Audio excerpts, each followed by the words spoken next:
Realizing this is one of my off days where I clicked go live shortly before realizing I didn't update any info for the stream itself. The hell? Yeah. Trying to go with a folk playlist.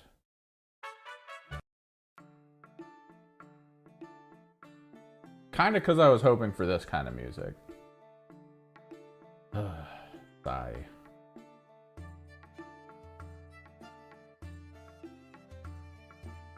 Let's get to it. Yeah.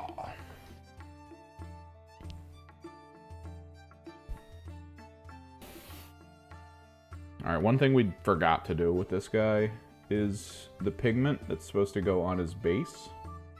But I think we need to wait till the end of painting everyone else. We also need to, I kind of need to touch up the front of his little thingamajig. His little lantern. I don't know how, but like a whole spot on the front of his lantern decided to get like chipped away.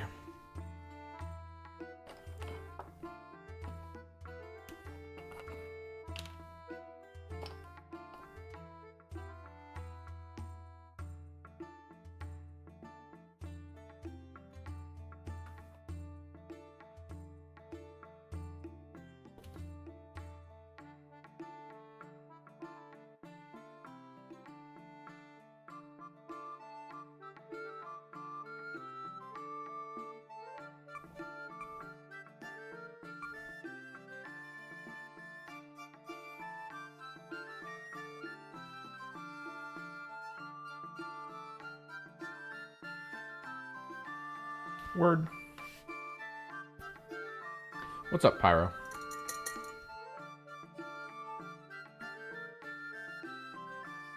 Alright, so key thing with the rest of the gobos. We need to get into tinting the metals. We can probably just like focus on the Gitz themselves. We have to hit up, like the little guys. We have to hit up some elements of like visual fixing. Like I need to grab, hopefully I can find it. We can do Leviathan. I was hoping for Shyish, but Leviathan works. Like this guy has little beetles on his base. I'm gonna contrast them this really dark blue.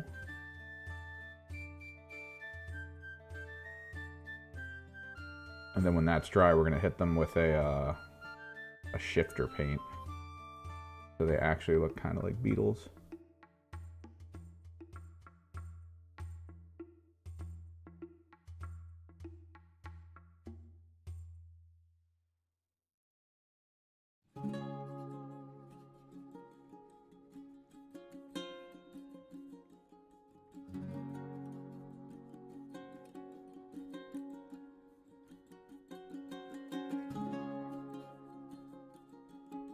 Hey, how you guys doing?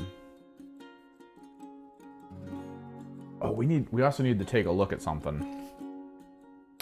So, I still like playing knights, even though they're not that great. I think they'll be a little bit better in the next rule set. A little bit. But, I wanted to make sure I had variations.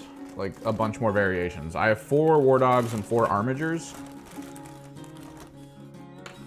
And then I have, of course, a despoiler. I really hope this guy cleaned the resin. I think he did. They look nice.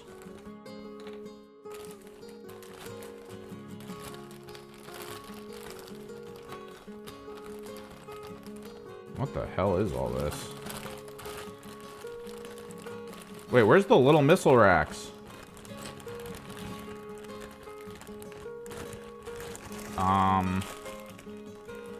Oh no.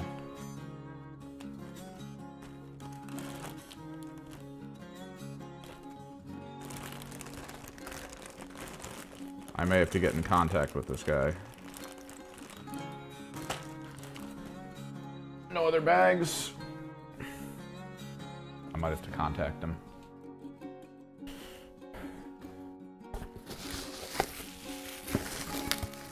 Plastics, plastics.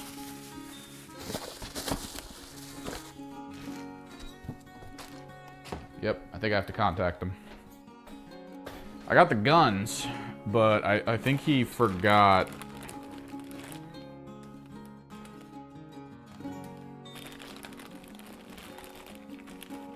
I think he forgot the backpack weapons. Yep.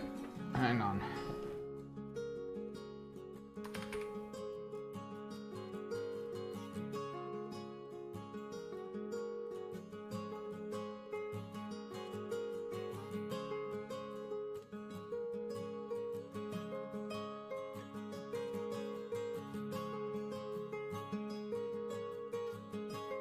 Help with order. Submit a request to the seller. An item is different. I need to change. I want to message the seller about something else. Send me a replacement. Oh no, optional. Okay. I received the order.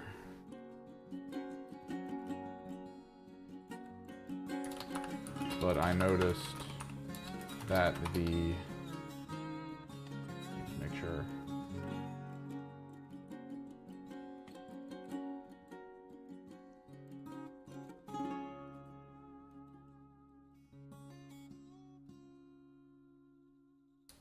Chaos and Imperial Knight Havoc launchers are missing. All the despoiler gun variations are in the box though. So that seems fine so far. Still need to build them.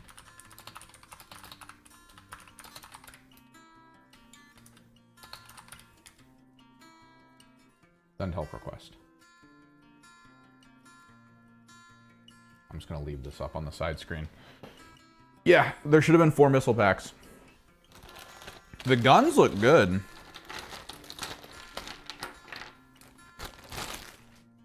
I can kind of show you guys this before we get into painting, maybe.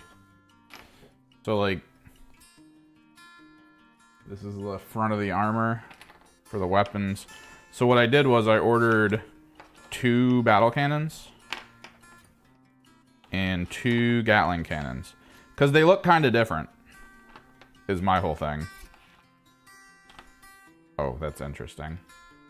It looks like they want you to be able to just do that. Oh my god, maybe I can actually build them for rotation. Because that actually feels kind of sturdy.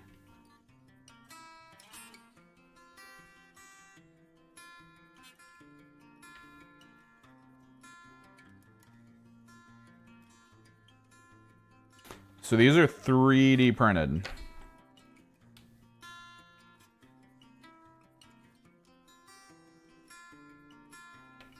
I'm guessing...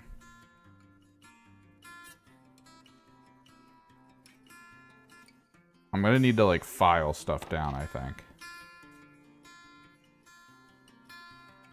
But I want to make sure all the parts are here. So we need that, that, single arm, 2 pistons.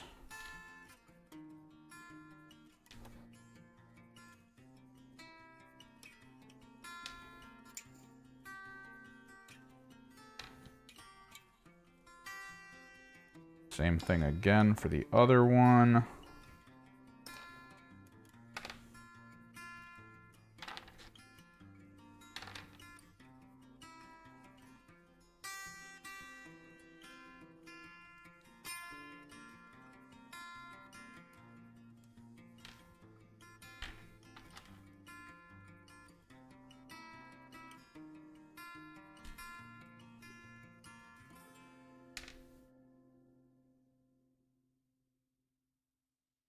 For the battle cannon, it's that, double.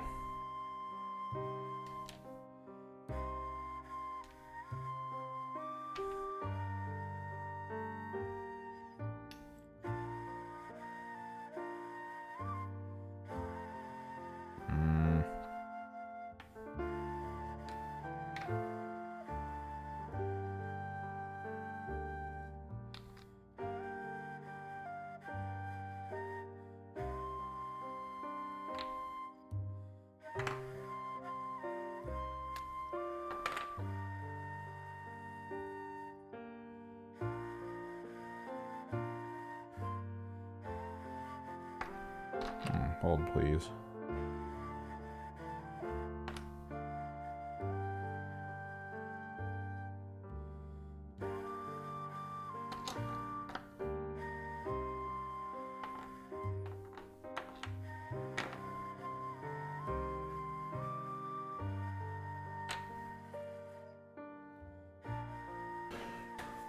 This is resin. This guy did 3D print it. But my question now...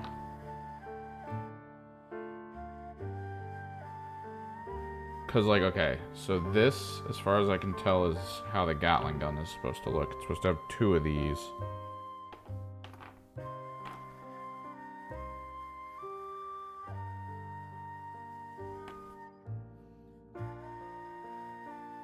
And then I feel like the battle cannon is this.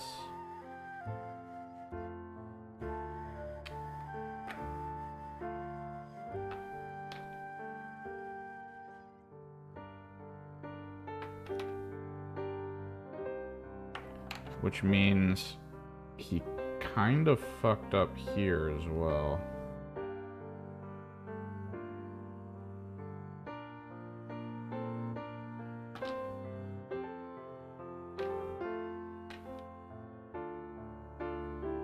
So he kind of screwed up. What's up, Rax?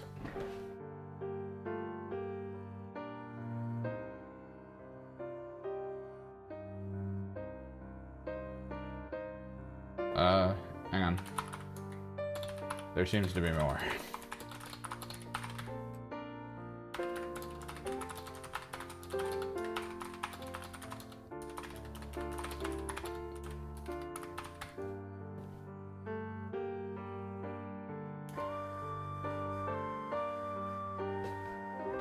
What up, Rax? Okay.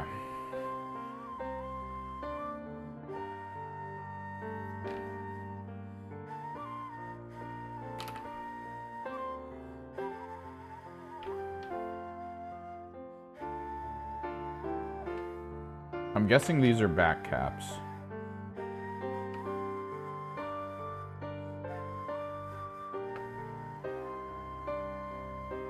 Yeah, these have to be back caps.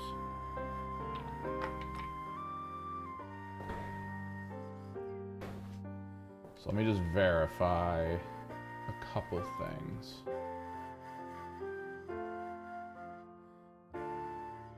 Okay, I was right about this, I think. Select an option, sealed, or...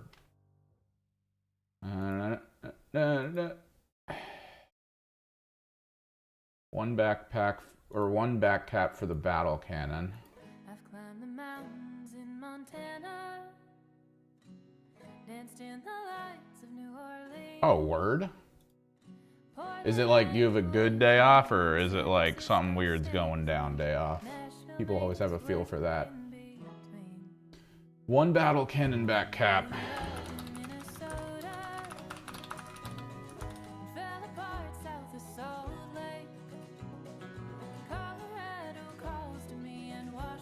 I think I got neither of the flamers.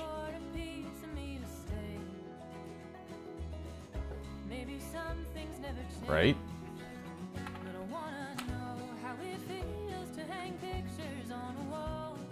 Yeah, I got neither flamer.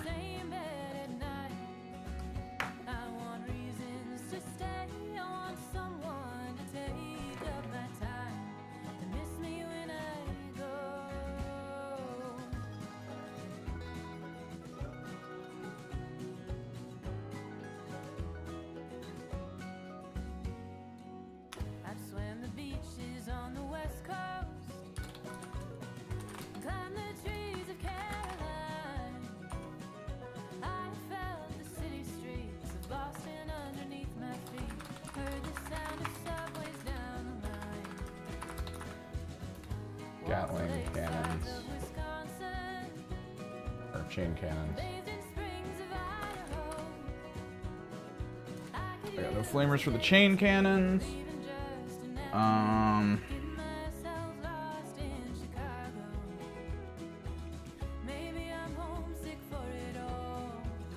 Cause I wanna know how it feels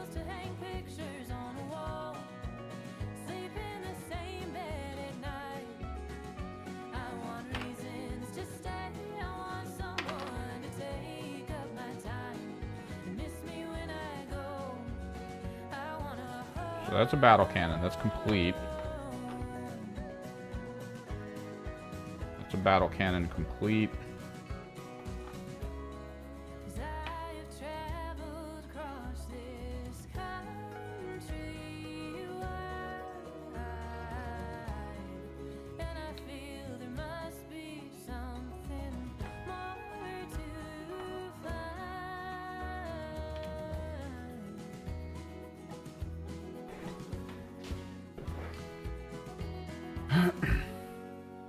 I have 3 battle cannon mid armors.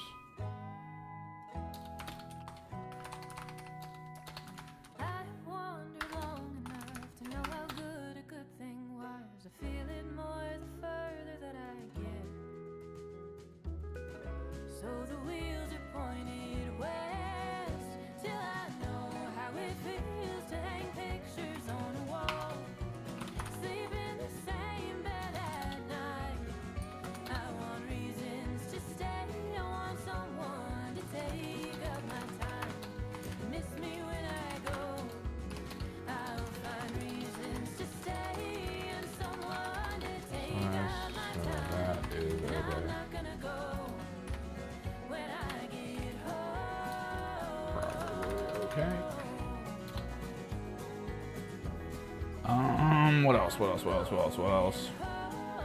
1 chain cannon. Okay, so one chain cannon.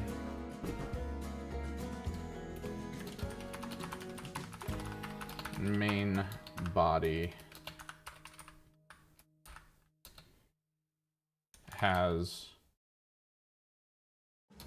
the left component as the chain cannon, but the right is battle cannon.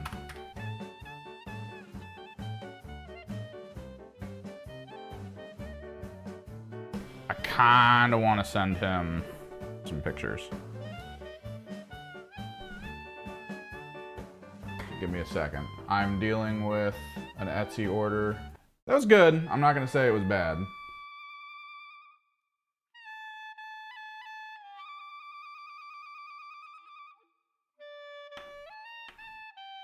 Apparently he had a new person.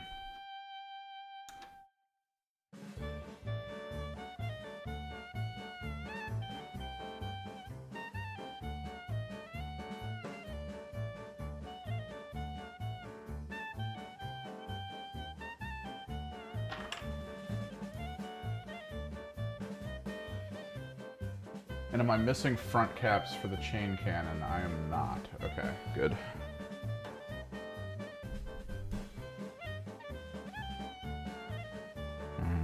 Send to drive.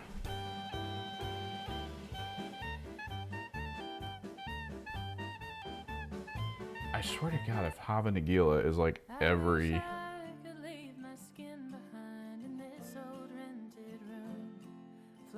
The Emperor's Children are a Chaos Space Marine faction that has been hinted at for a very long time as being released soon. With the recent release of the Chaos Codex, they removed all of the Emperor's Children models from what was the Chaos Codex at one point.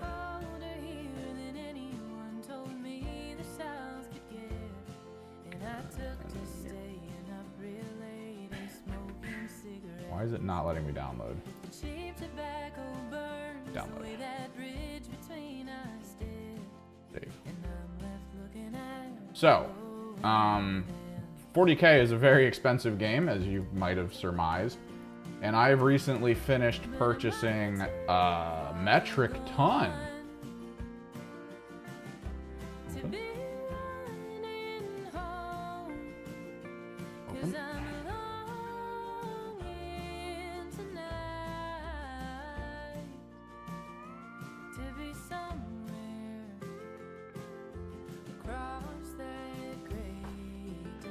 It's a metric ton of money to play, right? Like, it's very expensive to play 40K. So, I always said that if when I came back to 10th, if the Emperor's Children were their own thing, I would have went Emperor's Children. They weren't, so I went Thousand Sons. Finished collecting basically an entire Thousand Sons army. Felt pretty good about it, you know, pretty solid. The only way to being found. Just generally feeling pretty good. Then yeah, they basically revealed that Emperor's Children is coming as a separate thing.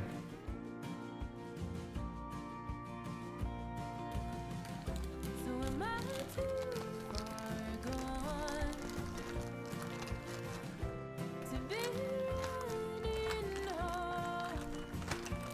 'Cause Put all this in the bag. longing tonight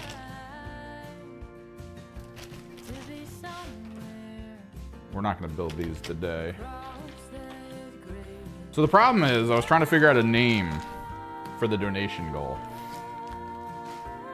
Because Emperor's Children Fund 100% sounds like I'm trying to get money together for like a hospital. Pee pee poo poo. This guy's out here dropping the pee pee poo poo.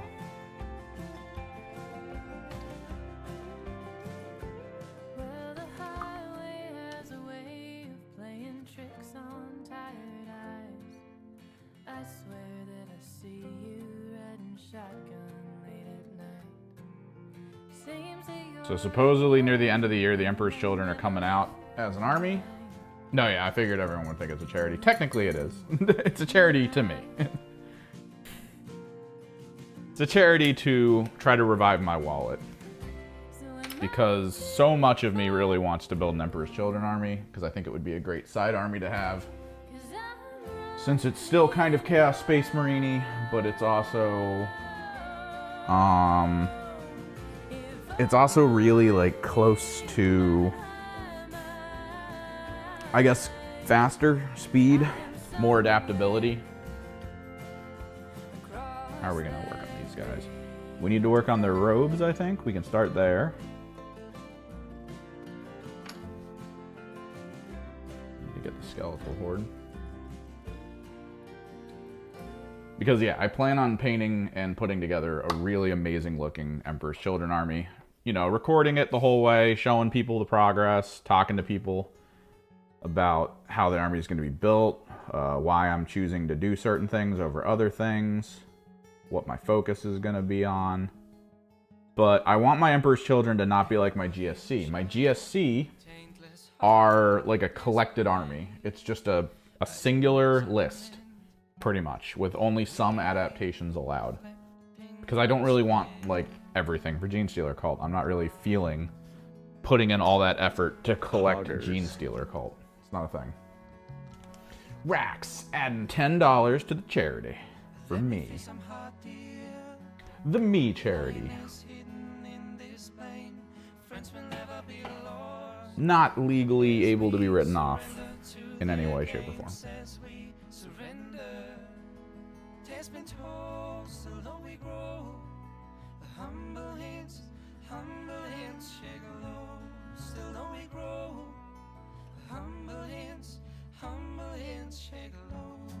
Because even though I like Tzeentch, even though I like Thousand Suns, because of the whole, like, we're all about thought and intelligence and growth, I love Slaanesh. I love Slaanesh so much more. Because Slaanesh is basically the patron of the arts. Everything must be in excess. Emotion must be felt at full scale. And the souls of space elves must be consumed.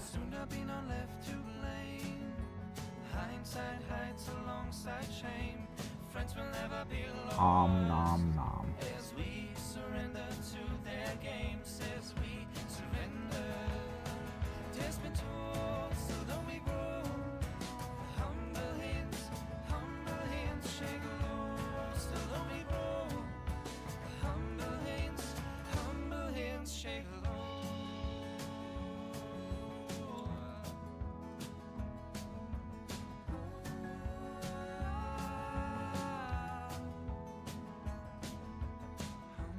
Well, I mean, Nurgle loves you.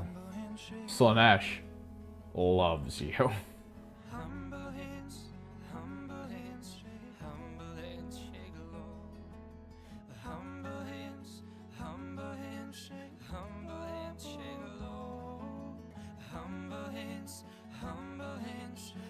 I guess that's the core, like, I guess, relationship difference between the gods, right? Nurgle loves you for who you are. Slanesh loves you for what you can give them.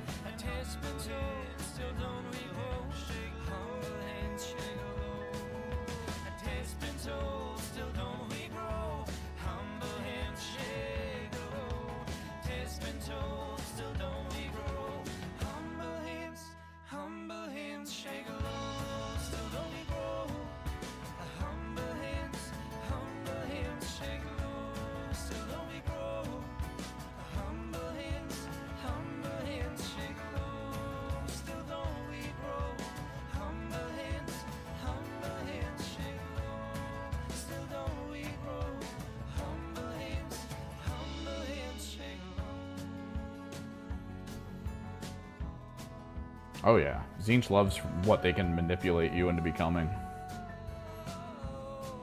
The possibilities. We still need to pick a color for their little quiver.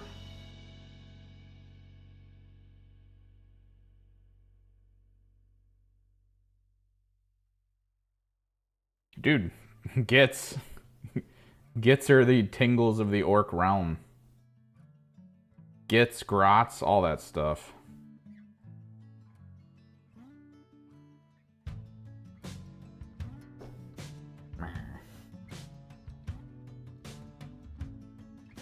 That's why people love them.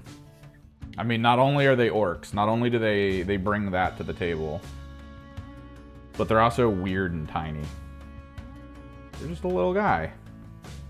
A little guy trying to do big people things.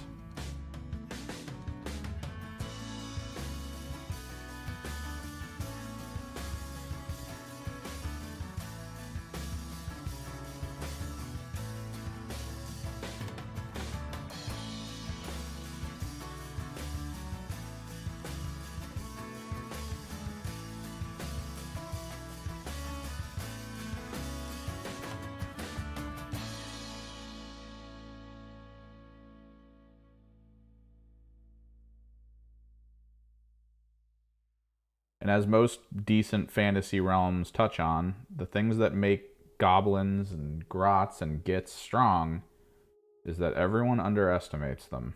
They look at them and they go, yeah, I'll probably easily be able to beat that thing. It probably won't be able to, you know, stand a chance against me.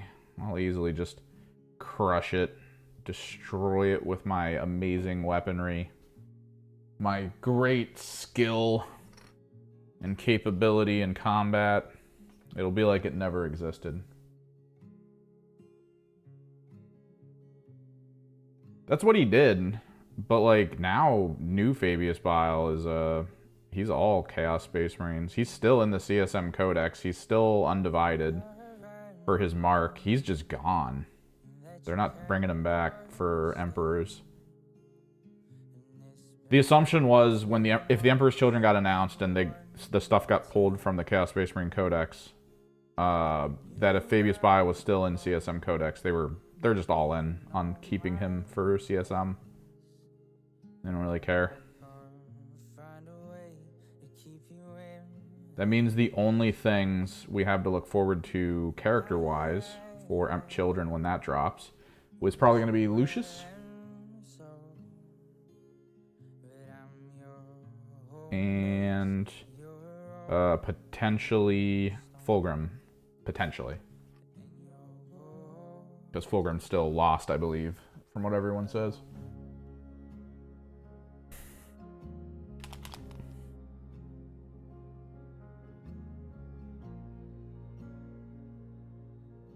Maybe we'll get Doom Rider. You'd think you could beat up a grot, but like these guys, the way grots work, like if you've ever seen the Child's Play movie series, when you're just like, how can a doll be so powerful? How can a doll overpower a human being? I did the short truce again, didn't I? Yep. How could a doll overpower human beings? You know, when you watch like the doll be on top of a person and they're like pushing them to the ground and you're like, how is that? Physics doesn't allow this. Why am I witnessing this like it's a reality? It's the same thing. That's what grots are. You look at them, they're like 2 feet tall, you think you can take them, and then all of a sudden they're just like the Hulk. They're moving quick, getting all over you, you can't keep up, and they're stabbing you in the neck.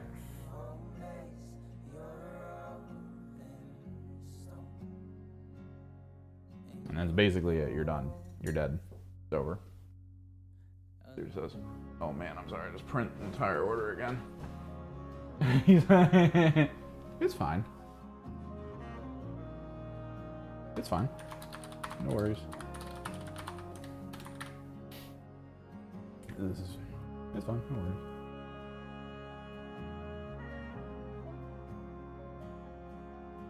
He's printing me the whole order again.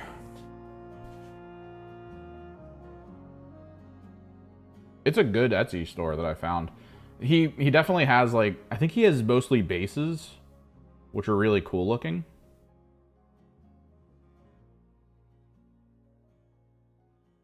I guess he got his kid to help put stuff in boxes and send to people. And his kid was just like, I'll put whatever the hell I want in these boxes. Oh no.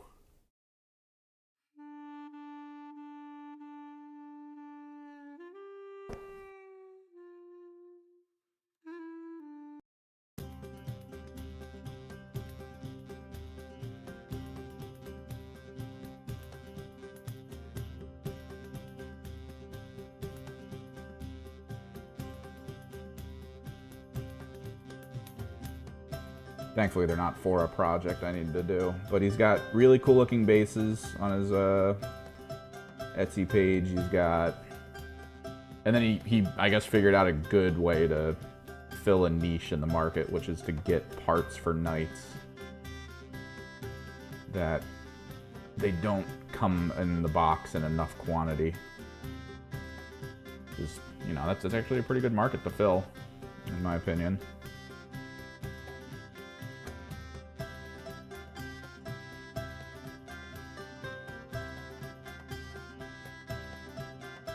He shipped them to me in like a day too. It's where's the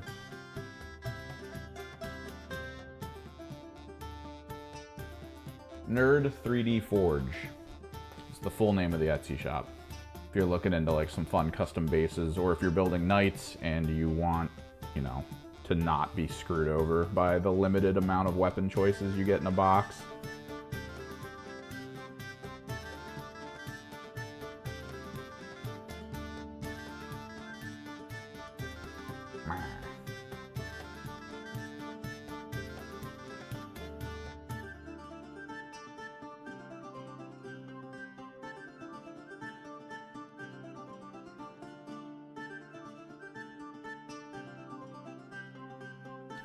So I got my travel case on the way as well. My I bought one of those like nice magnetized travel cases.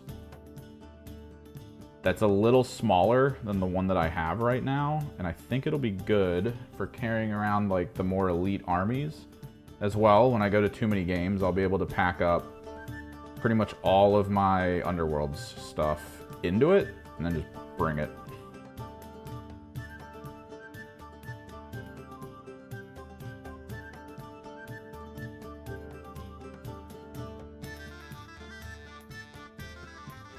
Because the Underworld stuff should fit on the top shelf, and then I can put all the cards and everything on the bottom, and then I'll have one box to take to that convention.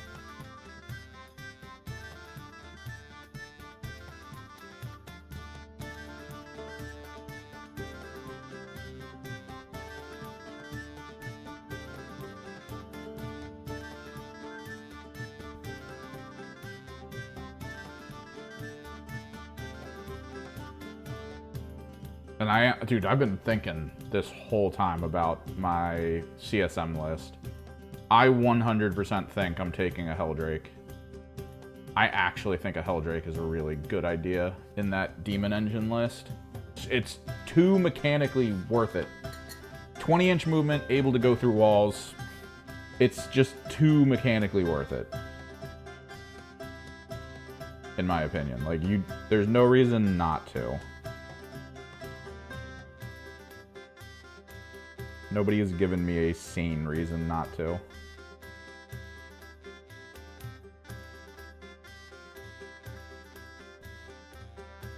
So I'm super excited about that.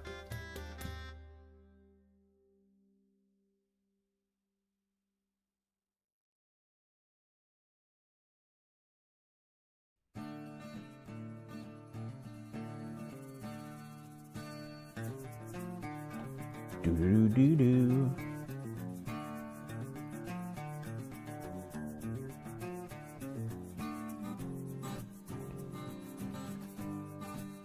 There is a mushroom guy here.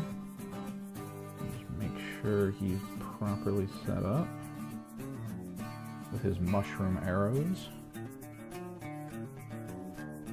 I don't even know if this guy gets any cool special rules because he's using mushroom tip arrows. I think it's maybe just a visual aesthetic thing.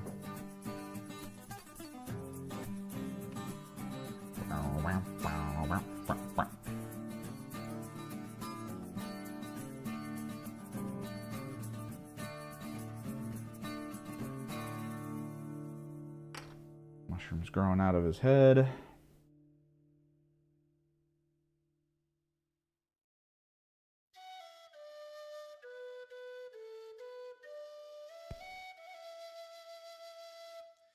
Hell yeah, man. Coming at you with the donger arrows.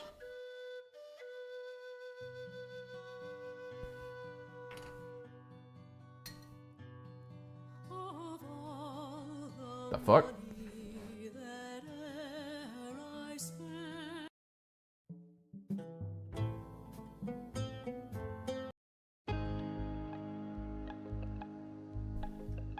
The thing is, I want the folk music, but I want it to be big like this. Like, I want, like, that wide feeling.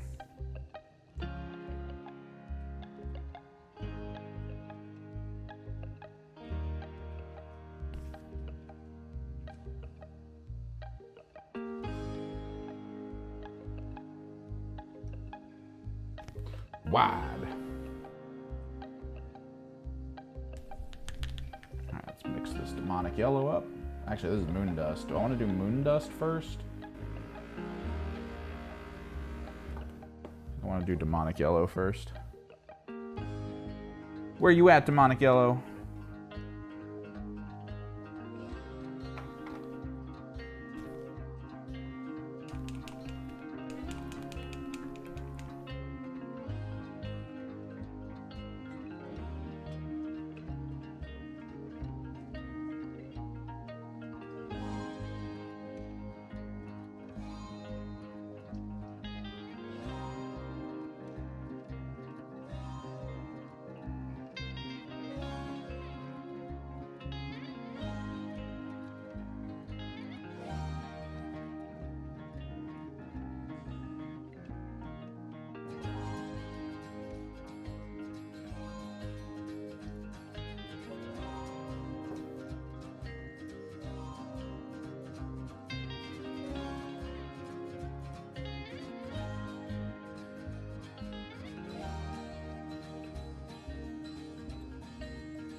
We're probably just gonna go back over to ambient.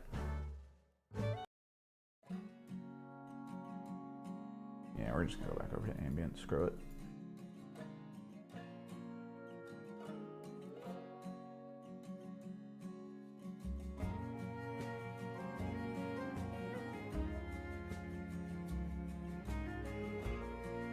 Oh, let's not start at the beginning for ambient because there's a million songs and we've heard the first, I think, 100 of them a few times. There we are.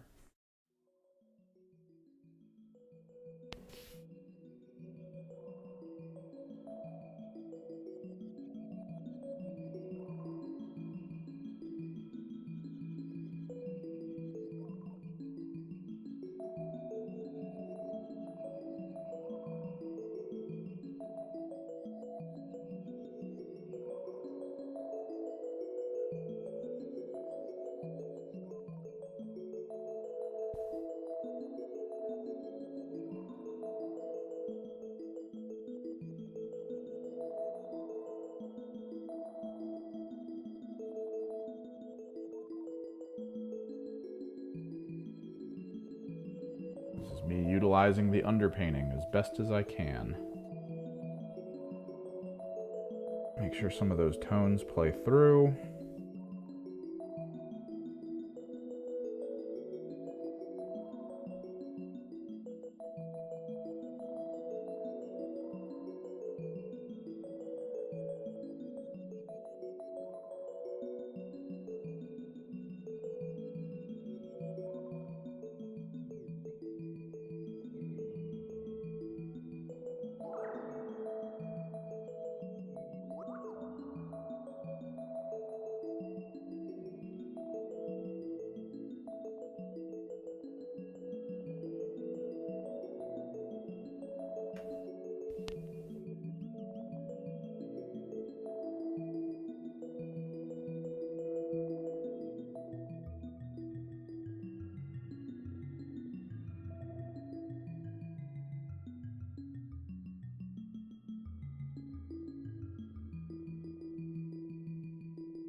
I mean, this feels like a Super Mario World friggin' underlevel, like the cave levels.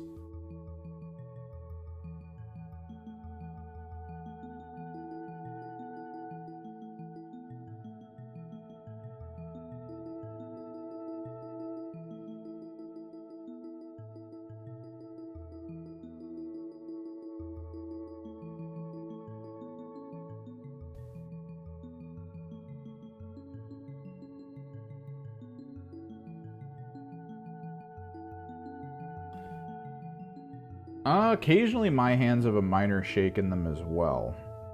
Like if I was to paint like kind of free floating like this, I don't know if you can see it, but my thumb's shaking right now a little bit. And then if I actually go in for like a serious stroke like this, hand starts to shake. So methods and techniques I learned, because this was how it was when I was a kid.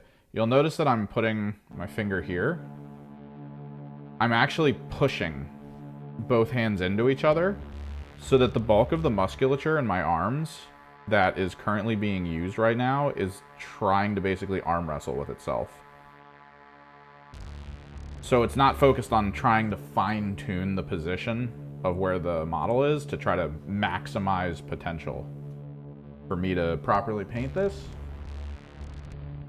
Instead, it's focusing exclusively on I need to keep pushing back against this other hand. And that is my goal. That is the method of my life. It was something I was actually taught.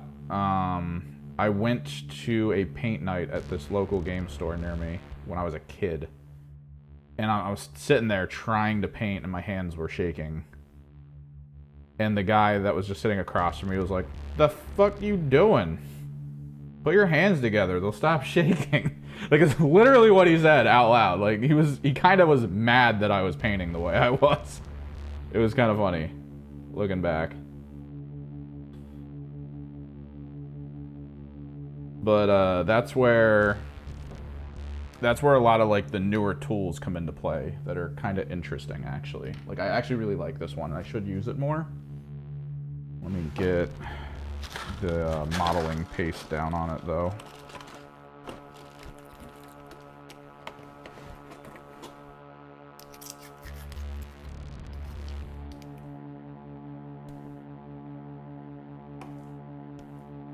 It's literally what he said.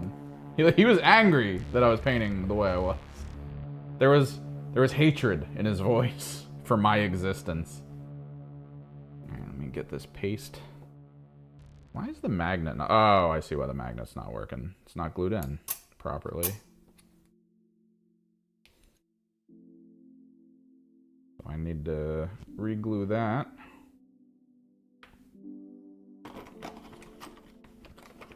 We'll use this one instead.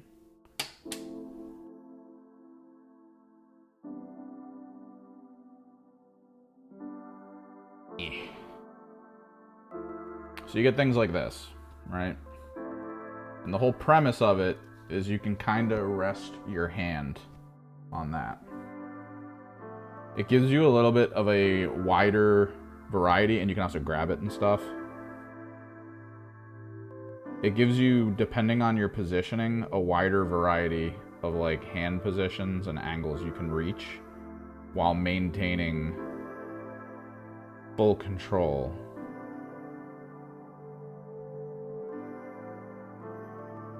Over how your brush goes.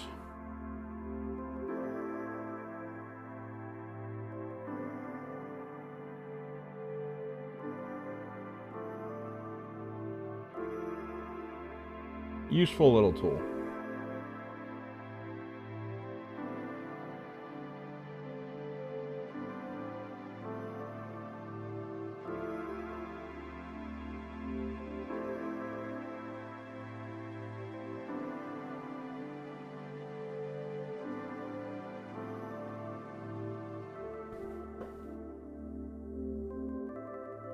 I just need to make sure.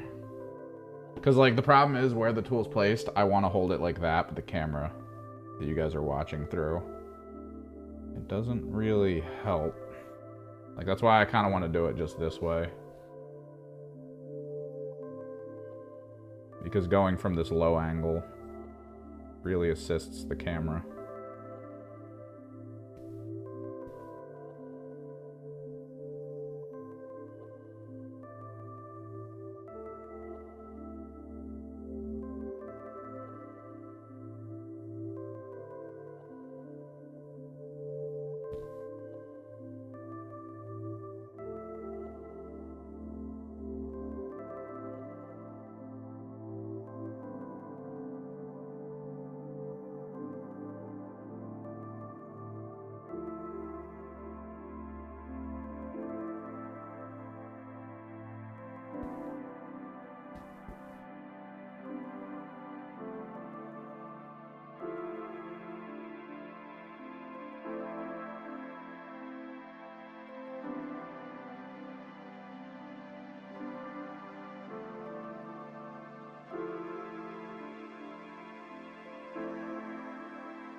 So next week we'll have Vashdor in, we'll have the Warp Smiths in.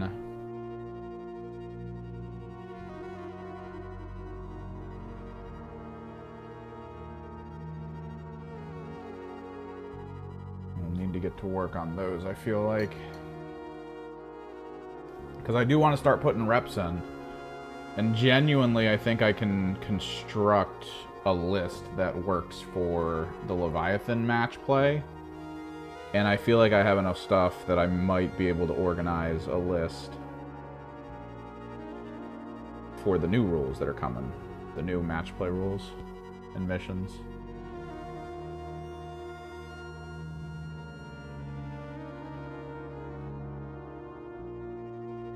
I am thinking probably one of the only things I need to look at after I get them is possibly a rhino. That's about it. All right. Basic yellow hood stuff done. Yellow hood highlighting underway. Moondust yellow. A beautiful, low saturation, just really light yellow.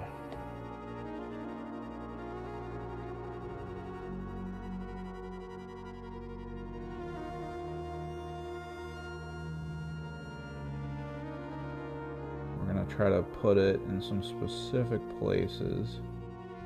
Give it that kind of like edge highlight feel. Edge highlight and peak highlights.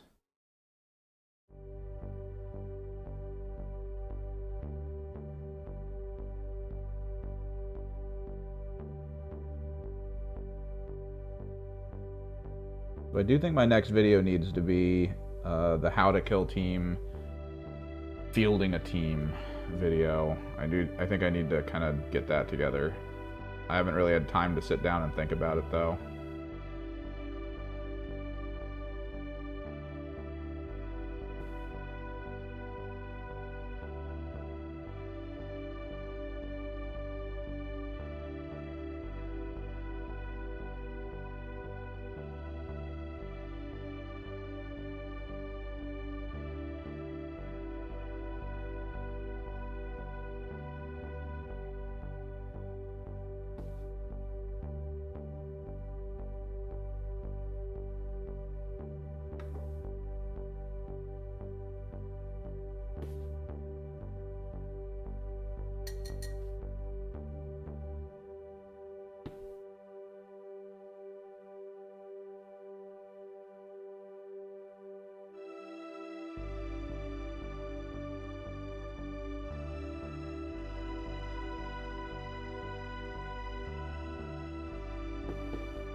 Probably the only thing I'm a little annoyed at not having are Mauler Fiends, but I also don't think I need them.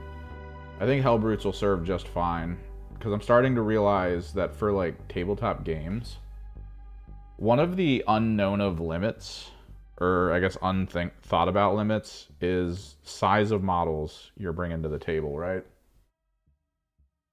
Because if you bring a ton of really big models to the table, you're basically saying, I hope my opponent doesn't have enough shooty damage to deal with this. Because you're not hiding a big army like that. Like the people who bring Monster Mash Nids to tournaments, they know they're just running it down mid. They don't need to get into cover, they don't need to do anything. Because they can't.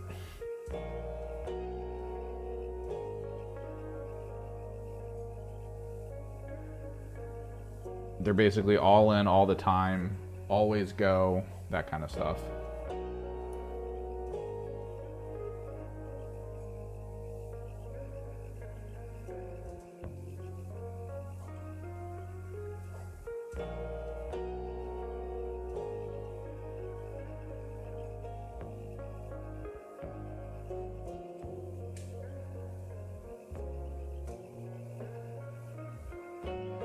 So if you bring what you would think, right? A Vashdor list would want, which would be like Defilers, Mauler Fiends, Forge Fiends, a bunch of Warpsmiths, Hellbrutes, Vashdor, maybe a Helldrake or two. You're not going to have room on the board to put anything. And it's all going to be Envision, and those tanks aren't durable enough to not withstand like pure anti-tank weaponry. Which, because Knights exist, everybody brings to the game. Like, there's no reason for you as a player to play against anything, like, that you're not going to do well against, right? I don't know, that probably doesn't make sense. You want to kind of plan, if you're going to a competitive scene, to be able to deal with stuff. And if you always assume that Knights are going to be there, you're always going to bring like a strength 18 weapon that just one-shots Knights. So if I'm playing a team that's not Knights, but happens to have a ton of vehicles in a similar fashion to Knights,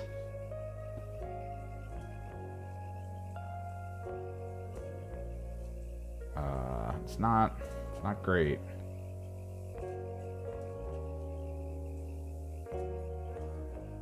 Hell yeah.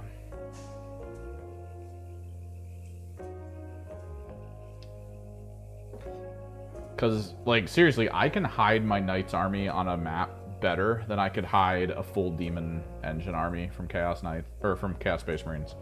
Because the Chaos Space Marines, like a Defiler, much bigger than a War Dog.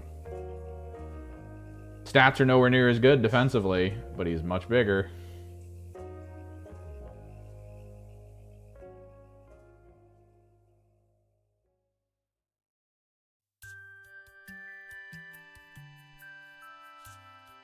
So where do I hide it? You just don't. I do think a Defiler could be good for this list, although I'm not sure. Honestly, I have 2 Forge Fiends. I might be just okay with that.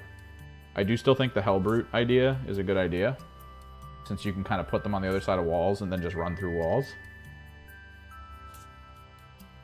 It's a thing that annoys people about the Knights. It's certainly going to annoy people about Vashdor. The ability for that list to just be like, and I'm here.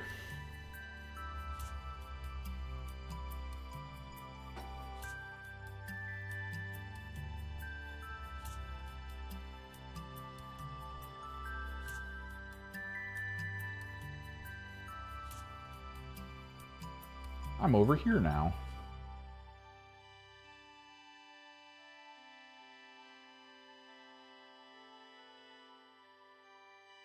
I think it'll piss some kids off.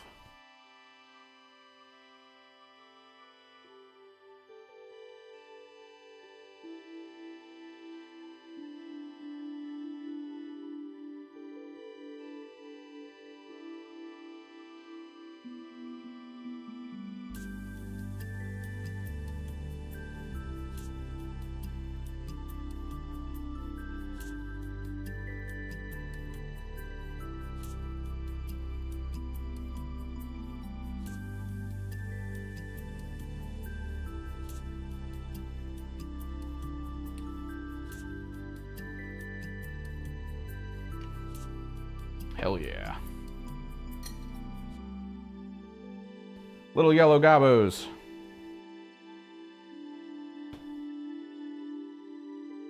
Things we need to do. Let's do the skin highlights next. That'll be good.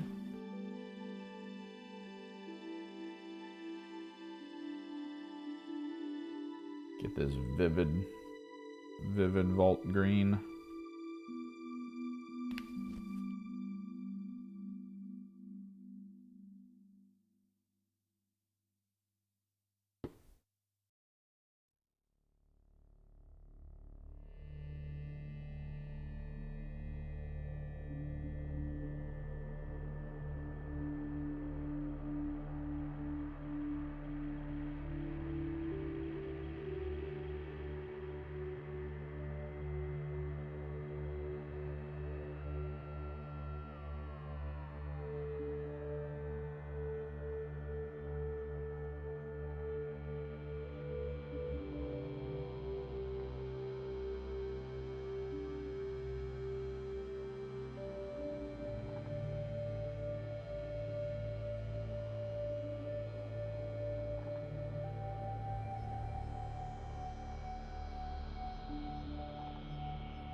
But I think that's kind of where Hellbrutes are going to shine. They're especially going to shine in this version, I think, of the game. Because of the whole you can get both benefit. Oh, God. The issue is I'm starting to really think about what value getting both sustained and lethal will provide me. And I kind of don't know. Right? Like, if I take Thousand Suns, I think my idea is to give them flamers, at which point sustained and lethal don't really assist me in any way, shape, or form. Right? So why would I do it? I think it's more down to the Hellbrutes themselves, right? Going sustained lethal on like Meltaguns and stuff, but that's not really great. You go sustained lethal on Saturation Fire, which means I would need Saturation Fire on the field. I'm guessing it's for the Forge Fiend. Like, if I take a weapons platform, which I have, a weapons platform Hellbrute,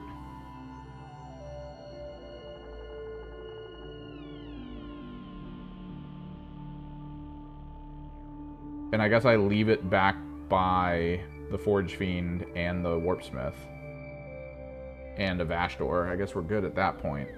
Because a weapons platform Forge Fiend could do the Pact, of course, get both if it wants, or not, because it is a las cannon and a missile launcher, and las cannon missile launcher is like, whatever.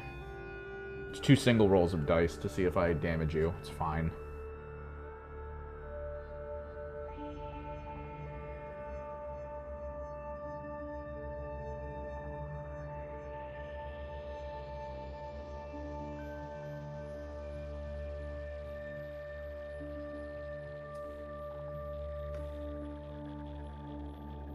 But then providing the Forge Fiend lethal hits sustained on triple plasma cannon.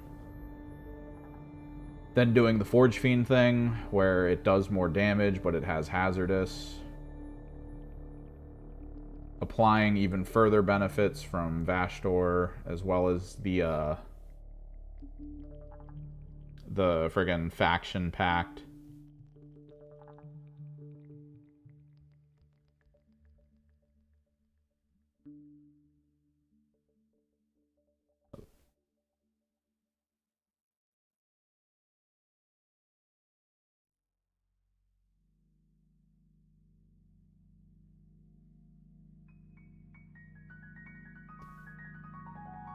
It does, Zine. YouTube wants me in your life. What's up, though? I mean, I don't know. I might not be for you. That could always be a thing. But in these streams, we kind of chill. We paint. We get projects done, hopefully. We're trying to get through my Underworlds painting stuff. I think that'll be good. We talk about upcoming changes to the tabletop community. We're constantly at this point talking about my CSM list ideas, since I'll be running my Thousand Suns as CSM occasionally. Probably for the next tournament that I go to.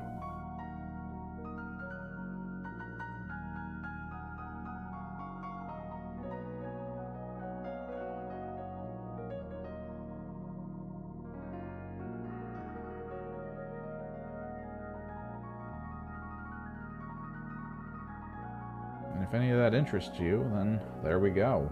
We do this Mondays, Thursdays, and Fridays. You can chill, paint along, talk about random BS.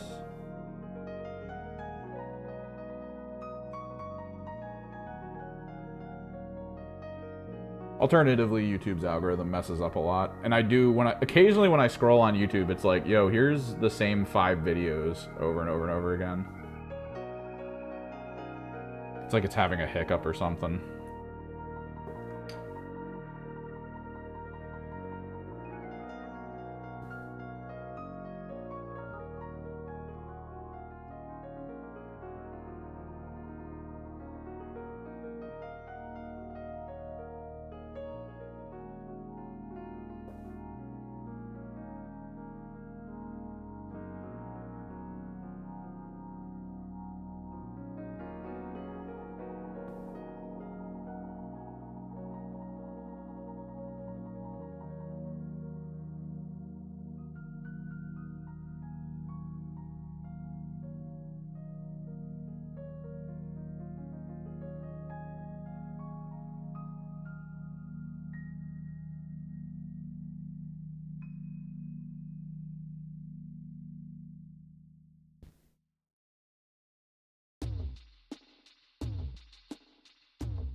And then we mostly sit here at the whims of YouTube Music for our playlist, which tends to be hit or miss at times.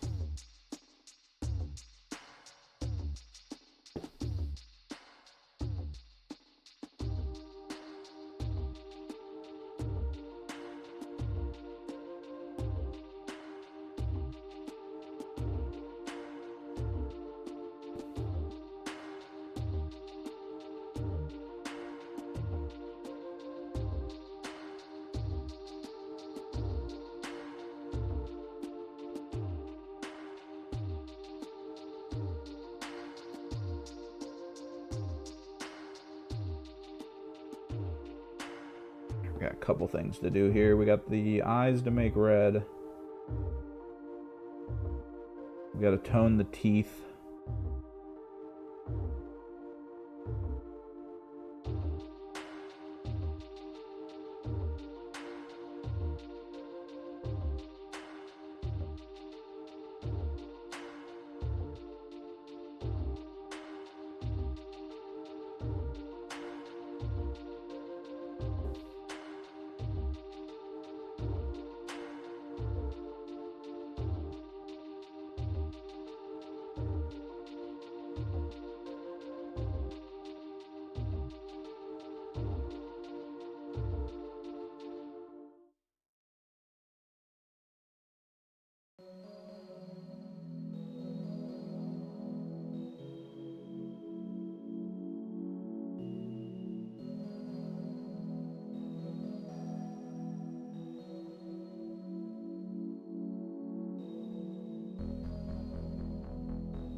Gobos.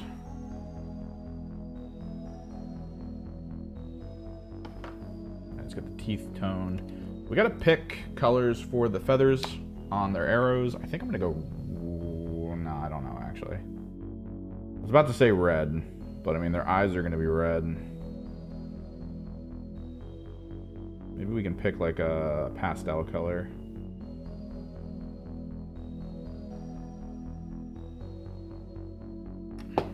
Set this aside. We're gonna do some quick stuff. Don't need to keep applying them to the sticky surface.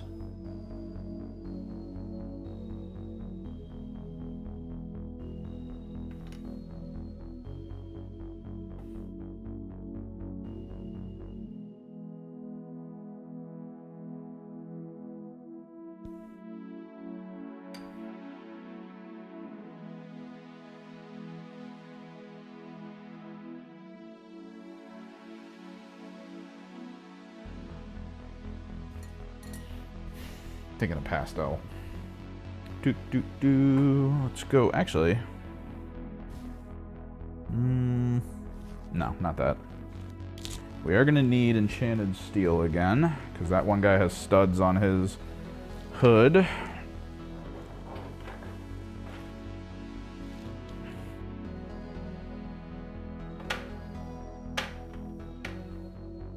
About like 10 new pastel colors. I just need to find them now. Or Fire Giant Orange. We're gonna have to clear out this little drip palette that we got here soon.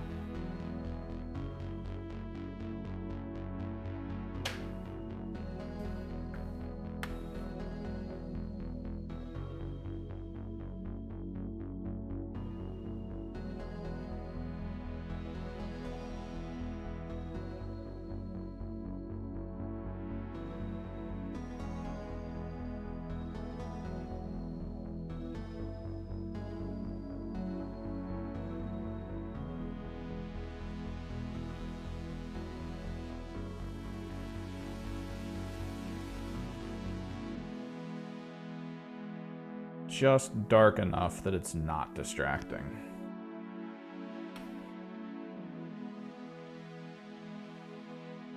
Then we gotta figure out the quiver color.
Might need a highlight color for the wood on their bows.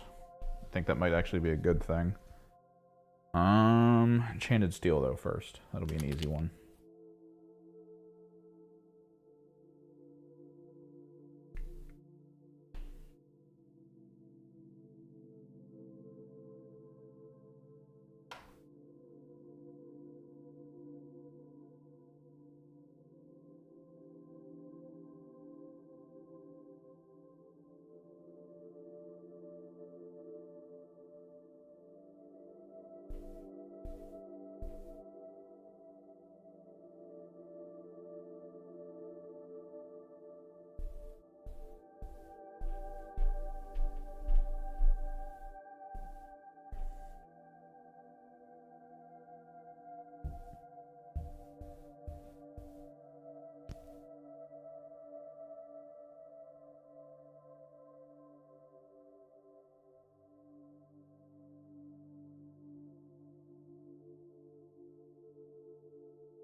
We also gotta pick a dagger color. I have a bunch of daggers on these guys that I did the blades on.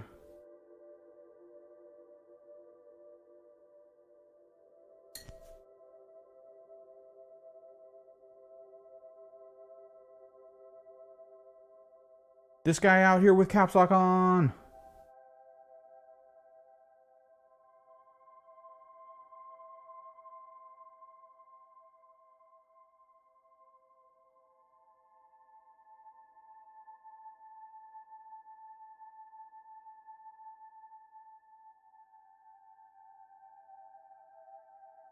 Dude, there's always more to paint. What are you talking about? How much do I have left? What, until I purchase my next army, or... I mean, there's a fund in the corner of your screen for a reason. There's more coming, bro.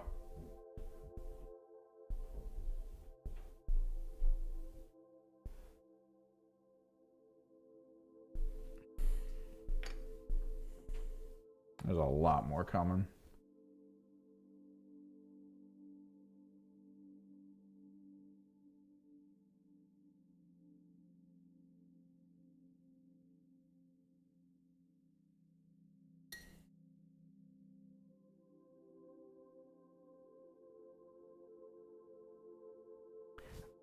Again, my hand, not that steady. I mean, it's steadier than most. I'm not going to be like, haha, like, I'm worse off than others.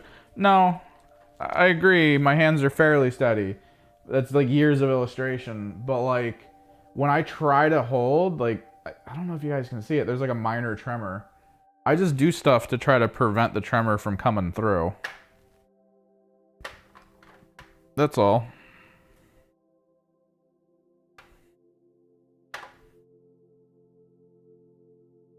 That's my game plan. All right, we're doing Flesh Terrors red for the quivers. What else was I over here looking for? Second Michael J. Fox reference today.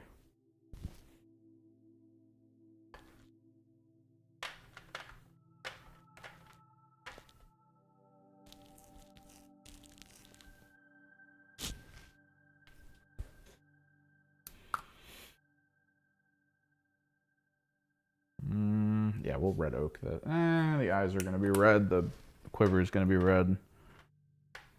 Let's find one of my other browns.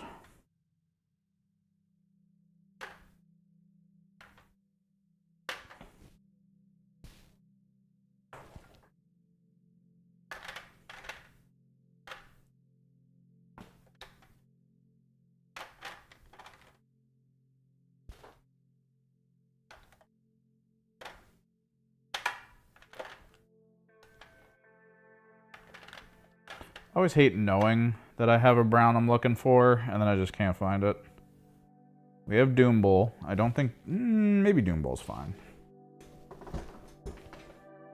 Message retracted.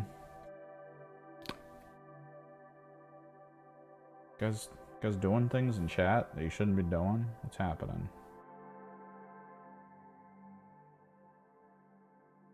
Boom, boom, boom, boom, boom.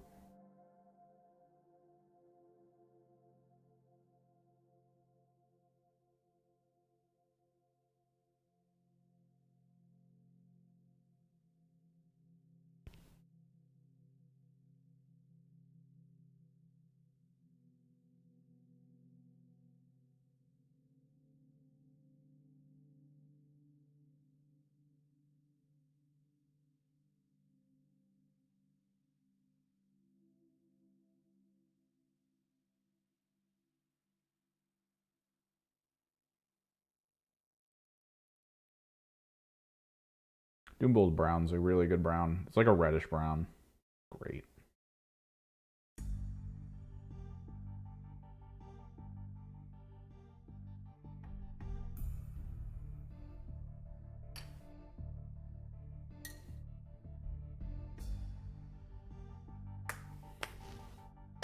Love it. Love it.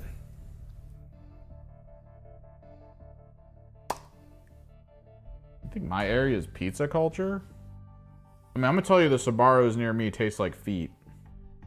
So if you're into feet, congratulations.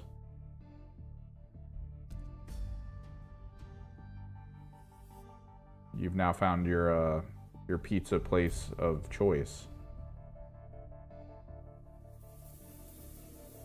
I'm not gonna knock you for your kink.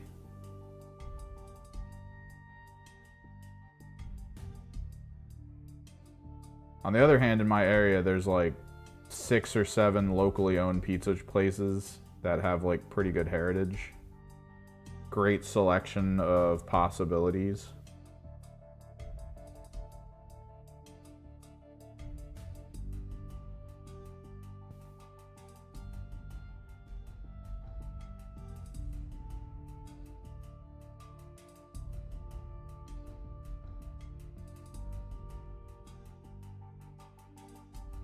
When I was growing up, the mall near me had a Sbarro's. Still does, but there's this guy that worked at it who I assume is the owner. He was there every day. He wore basically Dwight from The Office glasses. He basically looked like Dwight, if we're being real. He was always behind the counter. He was always making pizza. There was like pride in his actions and his work. So like it kind of felt like he was there for a reason. And then I remember one day, a second person was there that looked exactly like him. Same thing, same Dwight look. And I'm guessing it was his kid who he was teaching how to work at that place so that he could take over one day or something. Like, it was weird.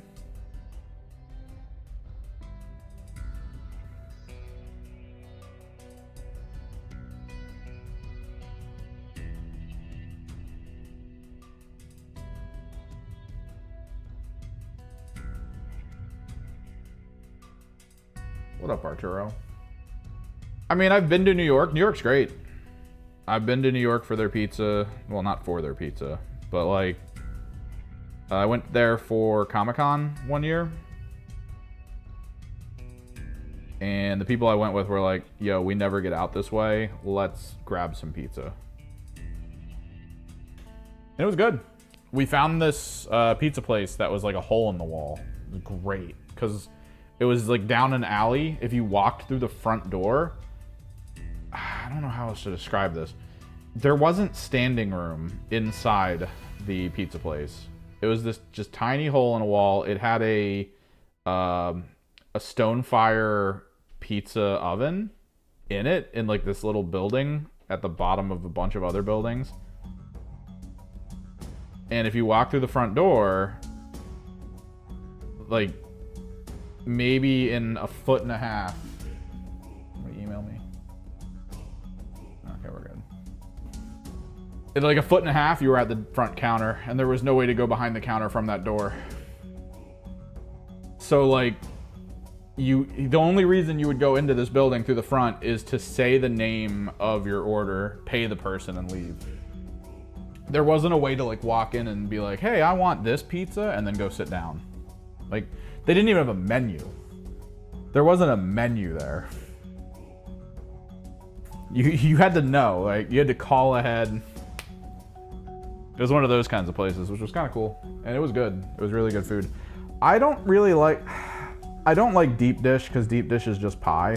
Like, it's just a pie. I'm not really like 100% on thin, necessarily, like real thin. The one pizza place near me, the whole family, it's like 2 brothers run it. They're from Italy. They go back to Italy every year. Their kids go back to Italy all the time. Like, they do stuff in Italy all the time. And I think he learned from someone over there, or they both did, from either their parents or something. The way they make pizza, it's like slightly thicker. Like, it's not super thick and bready like a lot of American pizza, but it's not like hyper thin like the New York thing where they're like, it's thin, it's cool. And you're like, no, it's cheap. Say it right, it's cheap. You want to sell me a slice for the same price as the guy down the road selling me like a loaf of bread with some sauce and cheese on it, but you want to sell like less product and claim it's better. No. What these people do is they get like that in between. It's not super thin, it's not super thick, but the way they cook it, the top of the dough is like kind of nice and soft, but then like the under part has like a little bit of crisp to it, like a little crunch. Not like you take a bite, it's not just like as you go into it. There's like a little bit of like snap to it. It's really good. They kind of nailed that.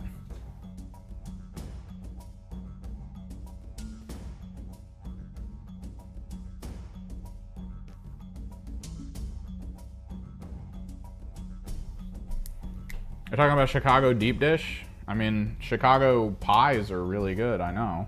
If you want a pie. Because that's what it is, it's a pie. Getting a whole ass pie, bro.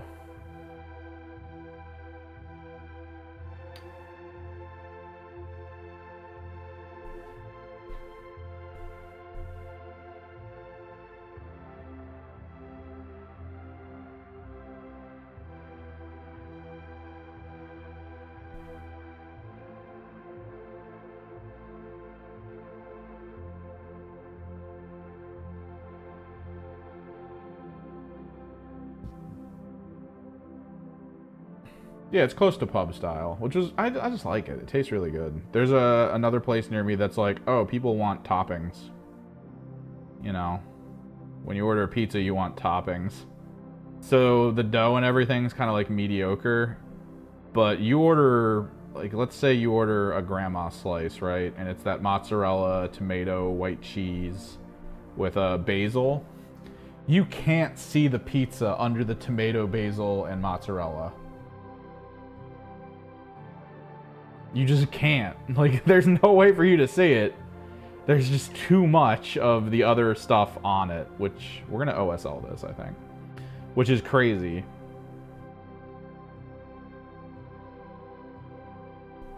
All right, let's try to get the red eyes. New York's pizza is really good. The thing is, most city pizzas are really good, in my opinion. New York has a lot of specific styles of pizza because a lot of the people living there, of course, come from Europe and such. So you get a lot of like that element to it. I feel like by the time you get to the West Coast, at least heritage-wise, you have heritage that's diluted by American nature, which isn't me saying it's bad, it's just different. But the key thing is cities, in my opinion. This is why we talk about Chicago, New York, Detroit.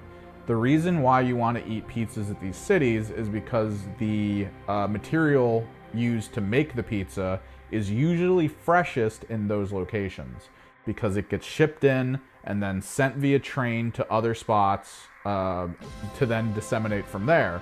So these key cities that are the key hubs of that product being shipped to where it needs to go always means you are getting the freshest possible ingredients for such pizza.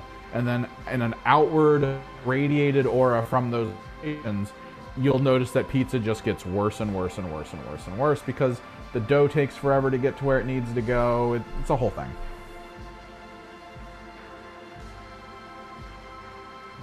try to get these red eyes done.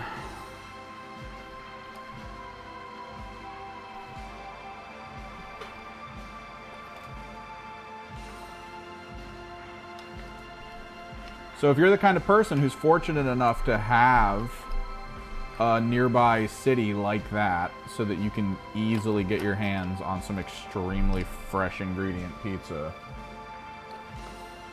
take advantage, man. It does taste better.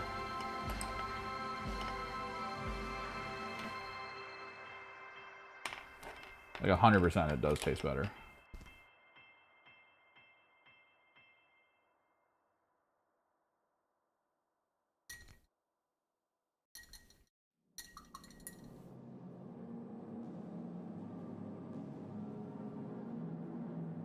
It's the same thing with like fish products and all that. Like any kind of food choice that isn't easy to be refrigerated and sent to other places. You kind of have to get lucky. Sometimes you can get to a region where there's like farms and stuff, and those farms usually have good selection of product that's used in pizza. Let's see if I can even see his eye. I can see this eye. And then you'll get the situation where pizza out there tastes a specific way, but it's also still fairly fresh. But because of the sheer quantity,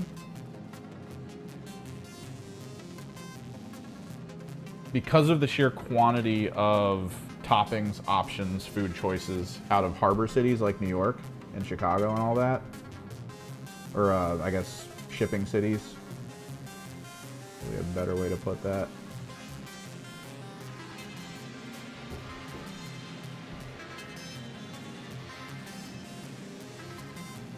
It allows you to get a wilder selection of options.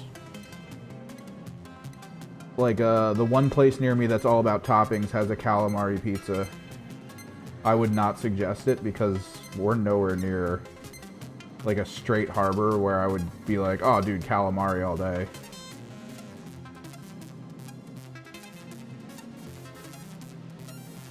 This is where you want to get your calamari from. No.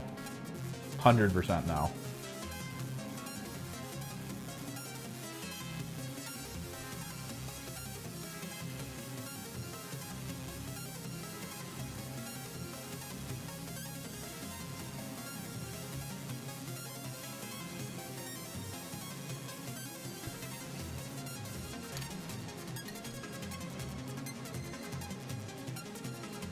I screwed this guy's eyes up so bad.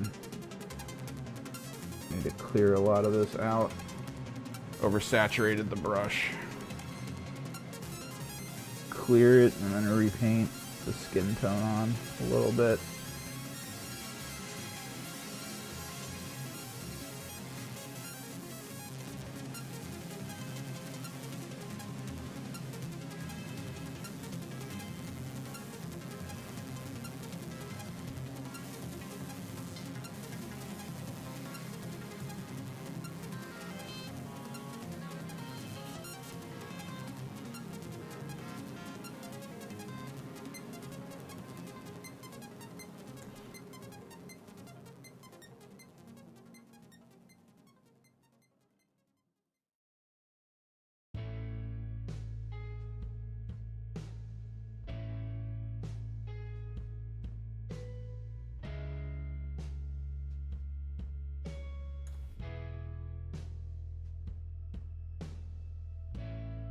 And that's the thing, Arturo. If you eat at a place like that and you're like, I like this pizza, does it really matter? If there's like possibly a place that gets better stuff together?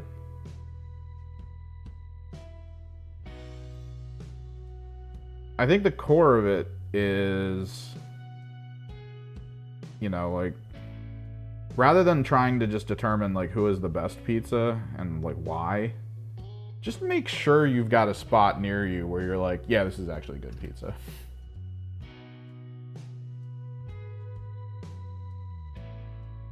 I feel like that's the better goal to have.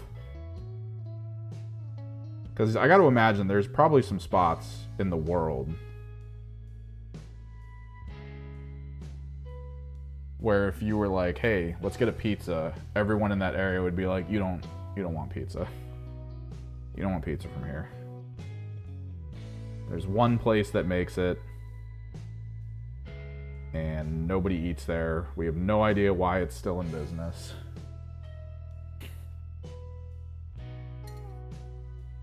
It's very confusing. Let me try to get the rest of their eyes done.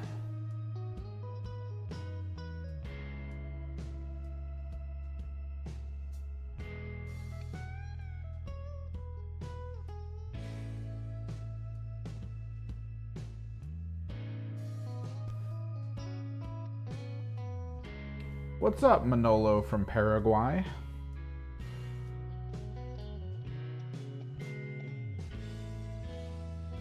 No, yeah, definitely try it out.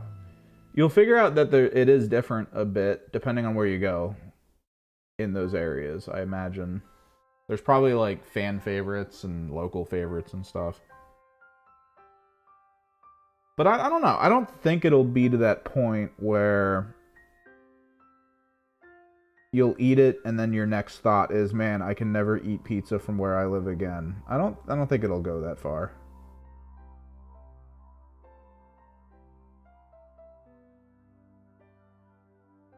It'll just become a nice memory.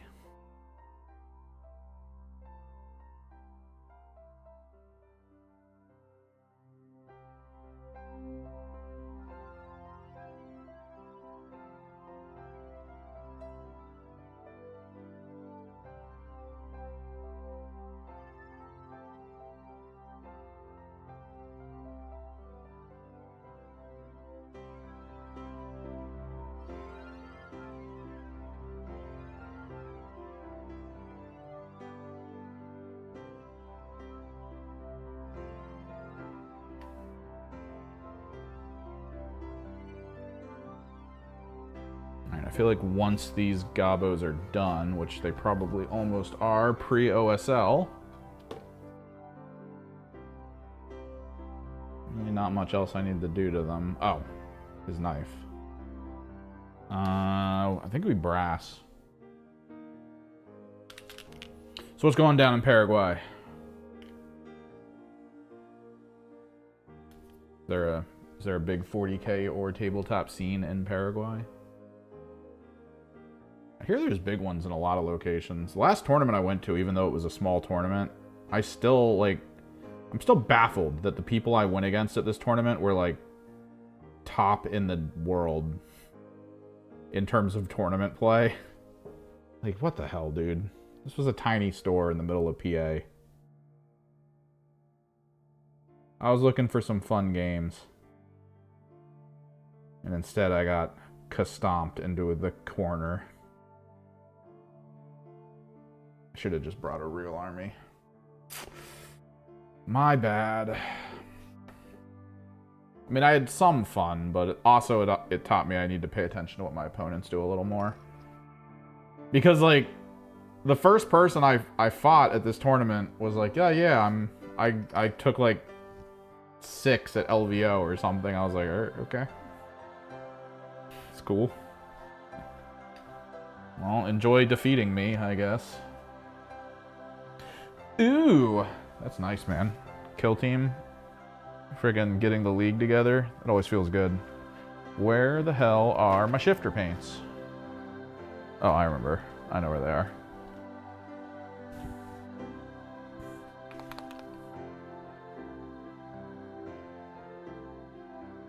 Just need a little shifter in here.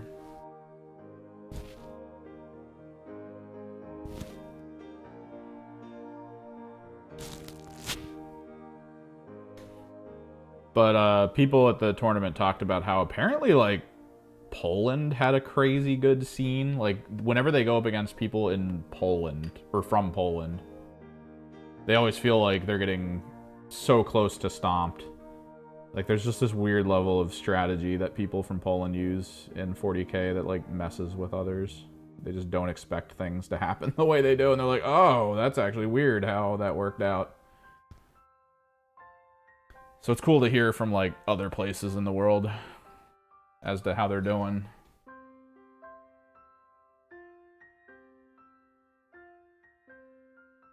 What do you do to fill in their vents? You just hit them with that contrast paint, some shader maybe. I think at this point we've got the metals, we got bulk of everything done. I think I'm gonna put the toning paint or the toning pigment down. We're gonna go with rust oxide, I feel like here.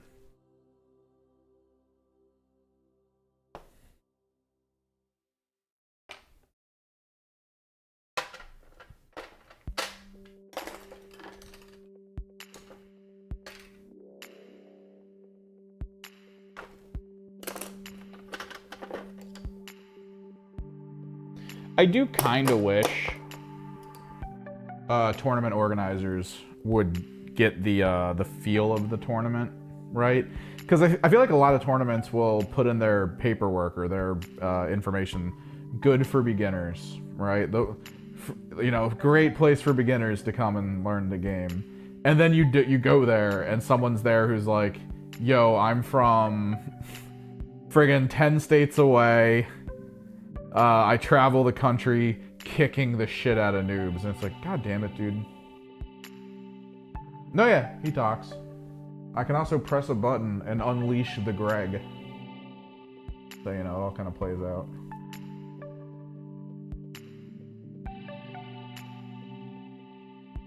He walks over to my little dono bar, looks at the number, comes back.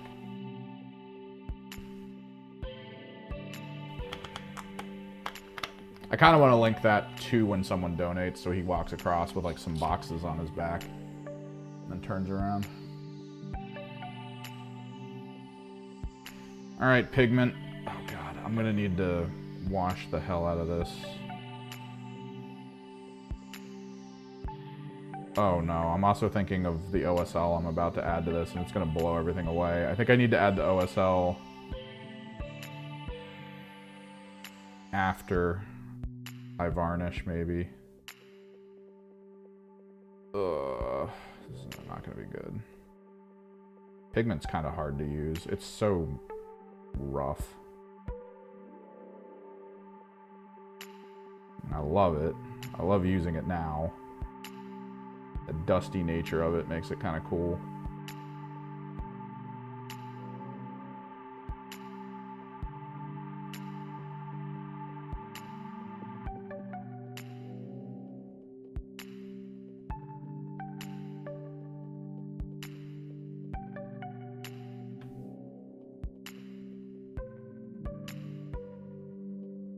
Clean up afterwards.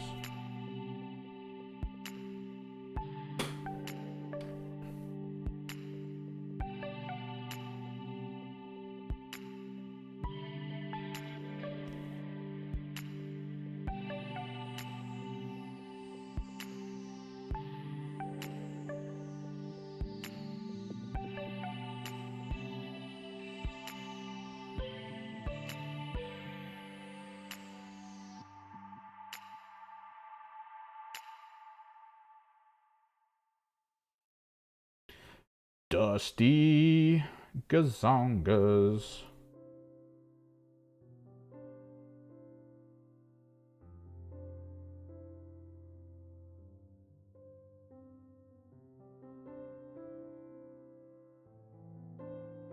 Great Aqua Teen Hunger Force character.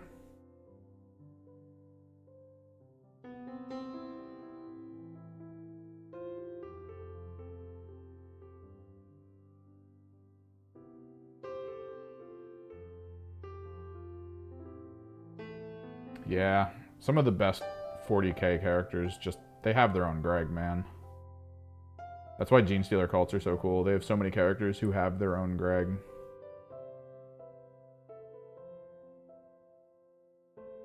Everybody needs a sidekick, man. Pigment.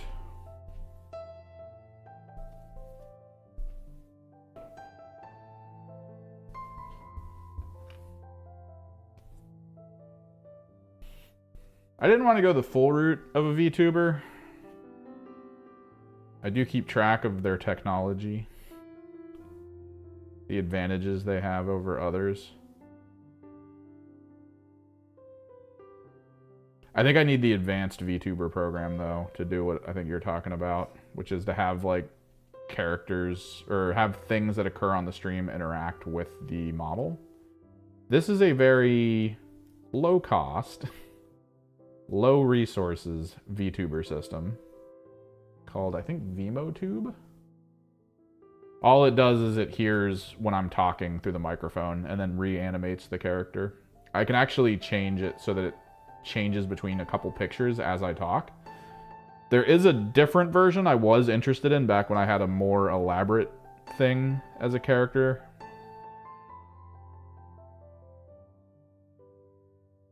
One that actually listens to what I say and animates the mouth to equate to the noises, which was a really cool idea. Beginner kill teams. Okay.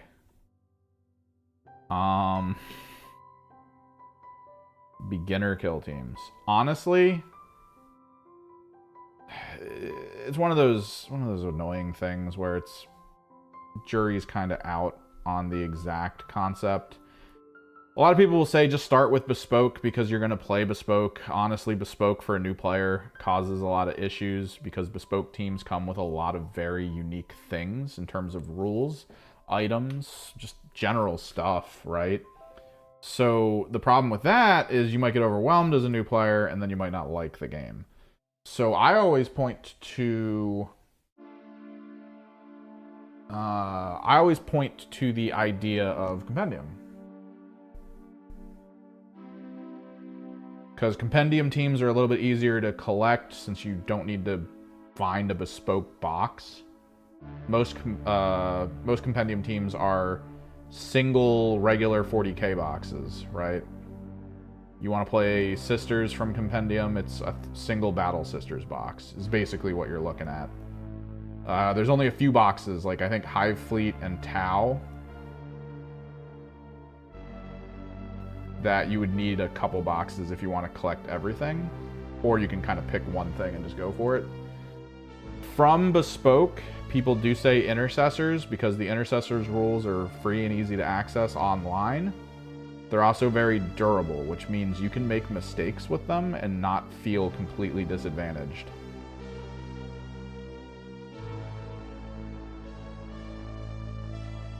Which is a key thing when you're trying to keep people's interest in the game.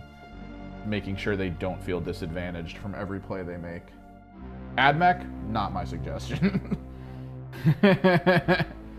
AdMech is so many friggin' rules and changes and shifts and just all kinds of crazy things that can happen that you might want to avoid trying to get a new player into that. I'd put them under a slightly more advanced list. There's a few lists that I'm like, keep people away from it completely. I don't know if AdMech would be one of them. Probably Warp Coven, Hyrotech. Those are very elaborate lists that you need to pay way too much attention to, in my opinion, to make them work.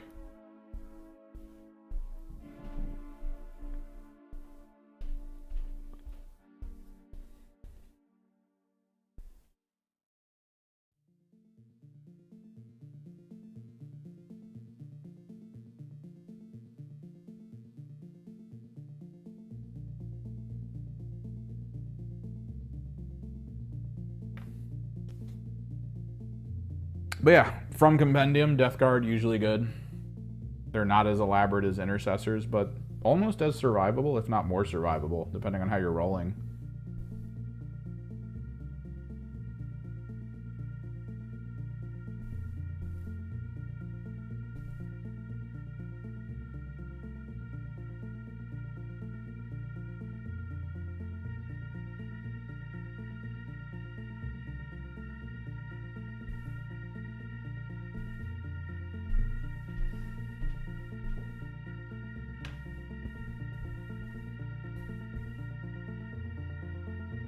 I think we go in on the Squig Hounds next.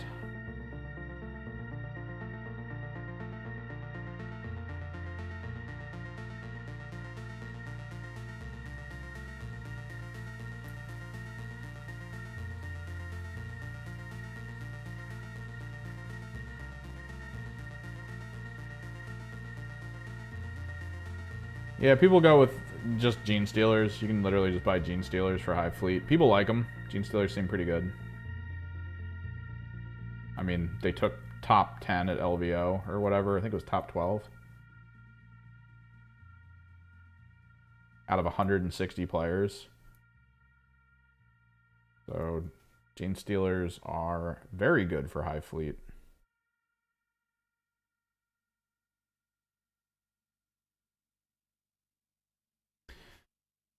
It's like, I would also say Warp Coven's not too hard, but then when I say that out loud, someone will go, what the hell are you talking about? It's one of those weird things, man. I kind of agree with you that they're not that bad, but picking doctrines and doing all that extra stuff, even though if you look at it, you're like, oh yeah, there's a clear answer for what you pick. New player. It's one of those problems of having to put yourself in the shoes of a actual new player to consider that what they're looking at is something they've never seen before. That's why I always say Compendium, because Compendium's like, yo, forget about bespoke missions. Most of our ploys are pretty common. Like, this team over here has the same ploys as this team over here. They might be named a little different, but the rules are about the same. Don't worry about it. Don't worry about it. And I feel like that's just an easier way to get in, because then someone's like, oh, I really like the stealthy elements of this team. And I kind of want to build like a bigger team, one that's a little bit more robust in rules.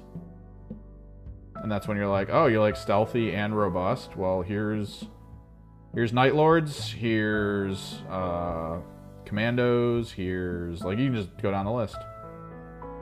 Find the reality of what they actually want to play. Or maybe they're insanely good with Compendium teams, and even within your own little league that you have going on, they stomp people. At which point, maybe keeping them as a Compendium team player is a good idea.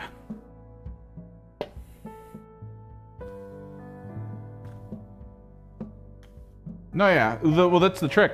Frickin' AdMech, you change your tactics, whereas Intercessor, you just find what you like and then build around it.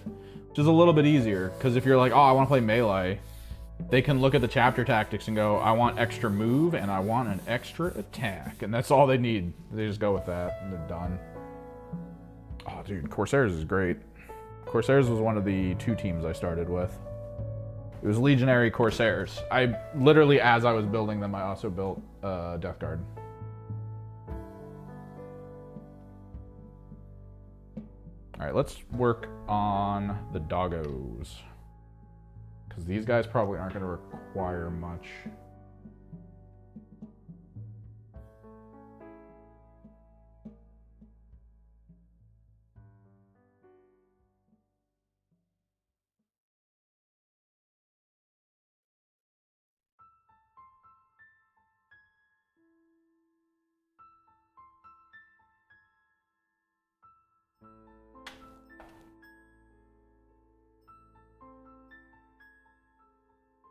Dragon Red's a little dark.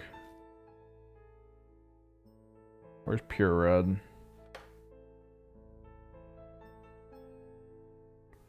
Pure Red, where are you at? Maybe you... Evil Sun Scarlet. I think that's a little lighter. And then Wind Rider. Or Wild Rider Red would probably be good. Compendium's a good way to start, though, because it's 1 book. Technically, you don't even need the book.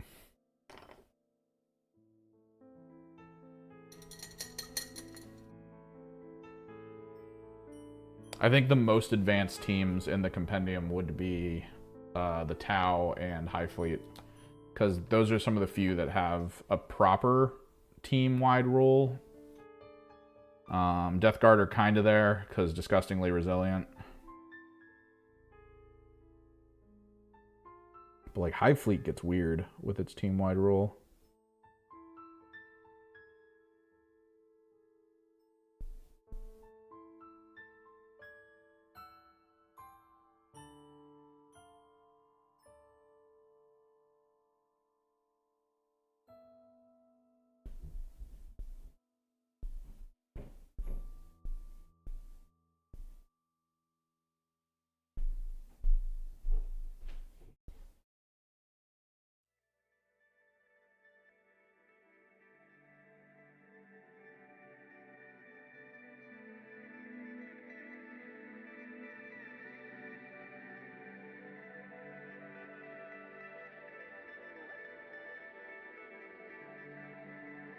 Yeah, KT Dash, Waha, they tend to cover it pretty well.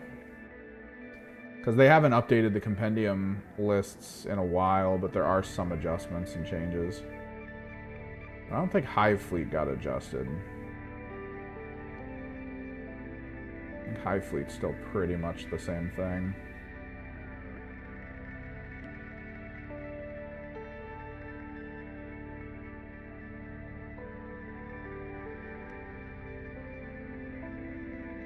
The main thing, I guess you have to kind of figure out for Hive Fleet, if you go that route, is that the Gene Stealer base sizes changed since Kill Team came out. But because Kill Team doesn't have, like, a base size rule set, it's not just like, yo, these are the bases you have to run with these models. I feel like there's a thing about the Gene Stealers now where you actually just want to use the more modern Gene Stealer bases.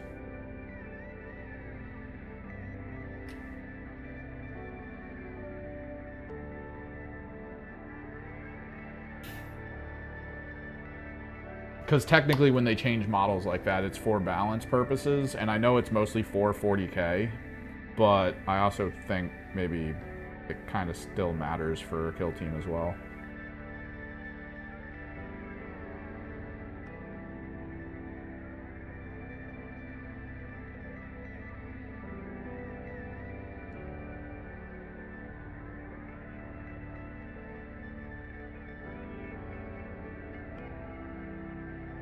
The new one, it's got a lot of HQs. I feel like it's going to run a lot like how the Warp Coven or the Hyrotech work, because it's a hyper elite team. It's not about having good on foot units. It's about having amazing monsters and leader units. Which, I mean, that's Hyrotech. That's Warp Coven. Take 3 sorcerers and Warp Coven. Friggin' annihilate people with way too many rules on 3 units.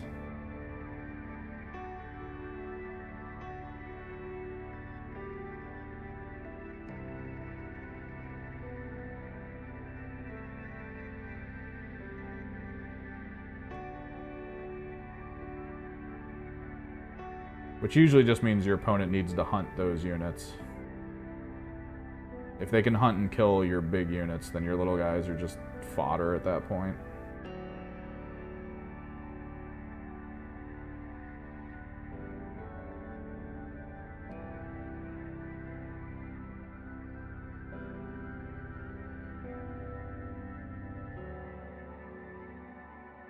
I need to remember to take home one of my boxes that has a magnet on the bottom of it. I've been wanting to get my Archeon over here for a while now, but I never have a box that I feel okay putting him in.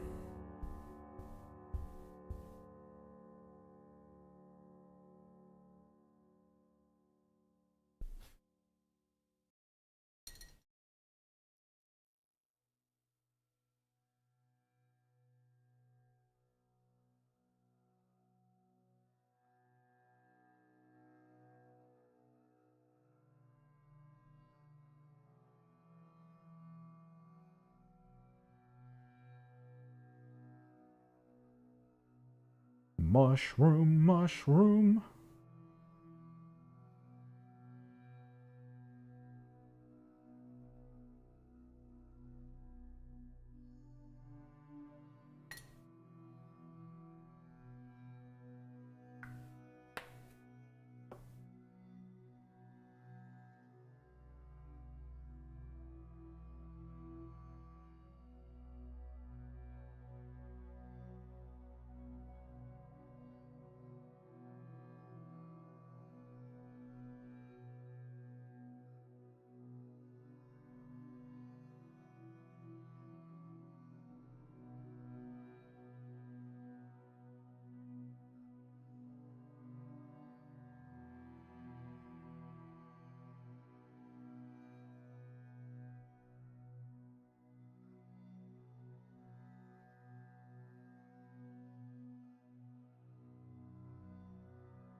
It's out.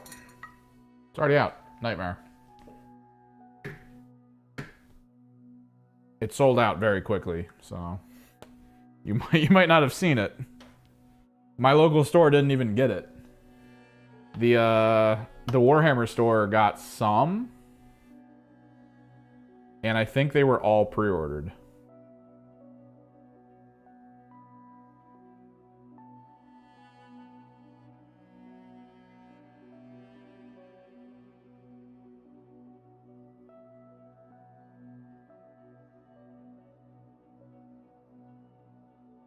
So now a lot of people are just waiting for the single boxes. My buddy's waiting for the single box mandrakes for his Dark Eldar.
I'm realizing only now that the guy that I talked to at the store when he picked up his pre-order only really wanted it for the Night Lords. And I think he said the terrain piece was also cool. I probably could have been like, I have a friend who really wants the mandrakes. He'll probably buy them from you if you want. I completely forgot about it because I was in the middle of a game and I was trying to hyper-focus on the rules.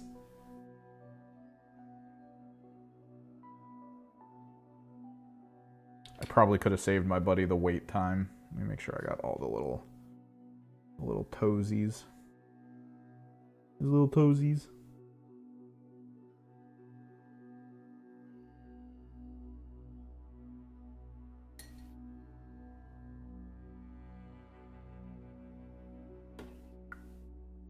Dude, squigs look good. I'm loving these. It's great too, because like the toning function I did to them, all I gotta do is a couple layers of highlights and we're good. Like we're almost done. The squigs. We're just gonna get this Wild Rider red down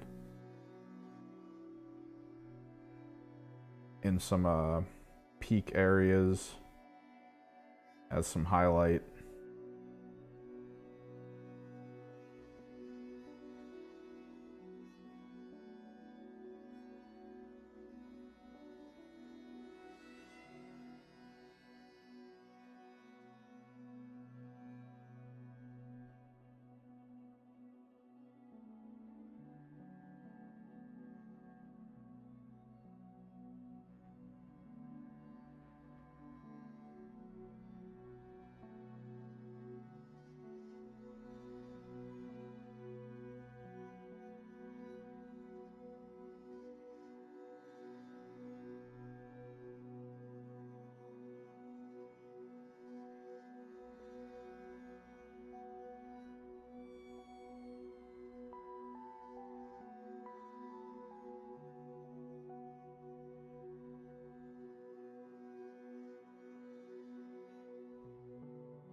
Squigs!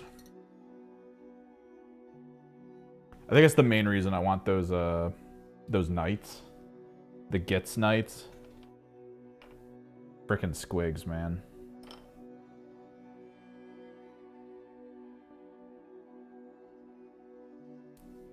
Get some white down here. Because they ride around on squigs. It's like the ultimate evolution, right? You see a grot, you see a squig, and then somewhere along the way, someone was like, what happens if a grot gets on the back of a squig?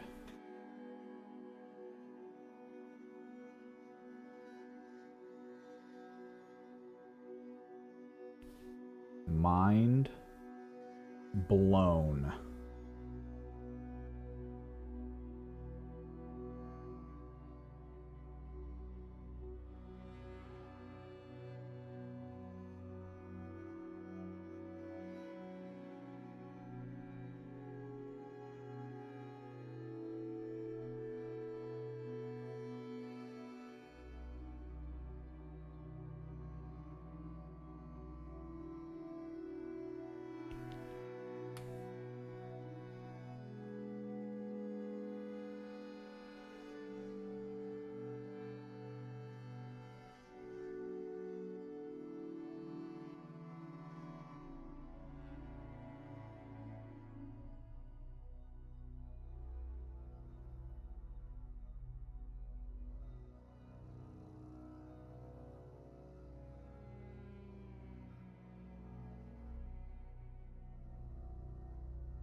I kind of want them to be blue-eyed.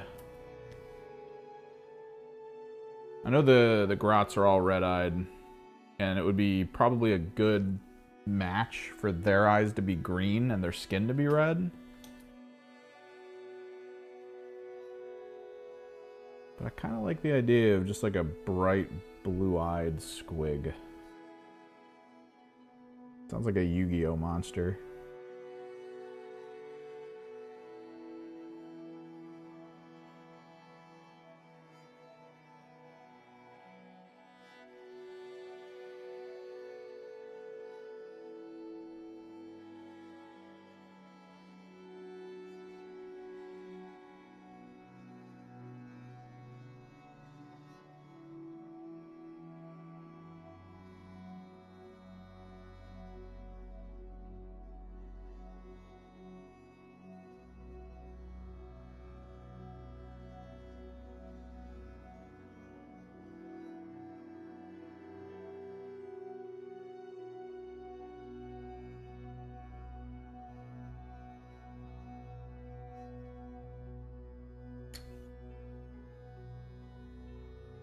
Squigs. All right. Last two characters. I know one of the core things we want to do is retone that weapon as well as shade the metal that he rocks. So the metal shade is going to be Druchii Purple, if I can find it, please. And then we might Reikland Flesh Shade, which I should have over here. Yup.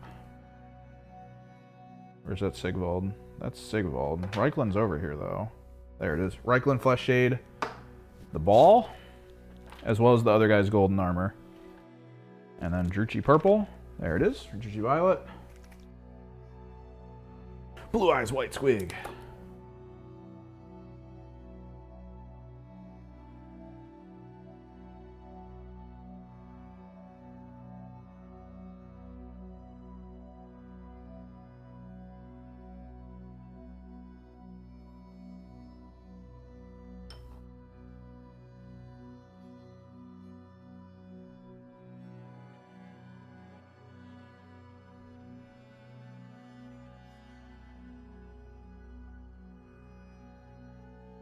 Druchii Violet.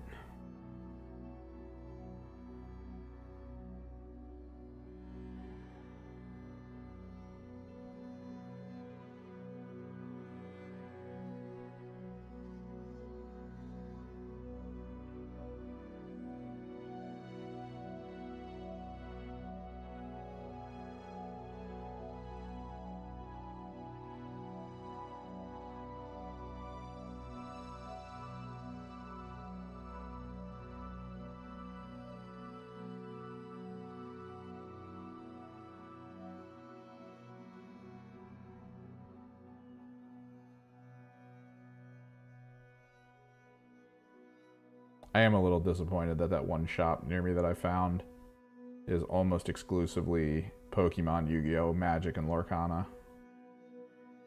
God, like I walked by it and I saw a bunch of tables. And my first thought was, oh my god. I found a place just like the tournament spot that I went to over the weekend. Because that spot has stuff on the walls, right? Like it's stuff on the outer walls, but it's a really big store.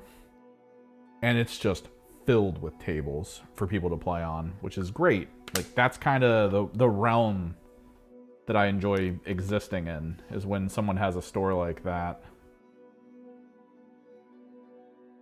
Alright, Reichland Flesh Shade. Yeah.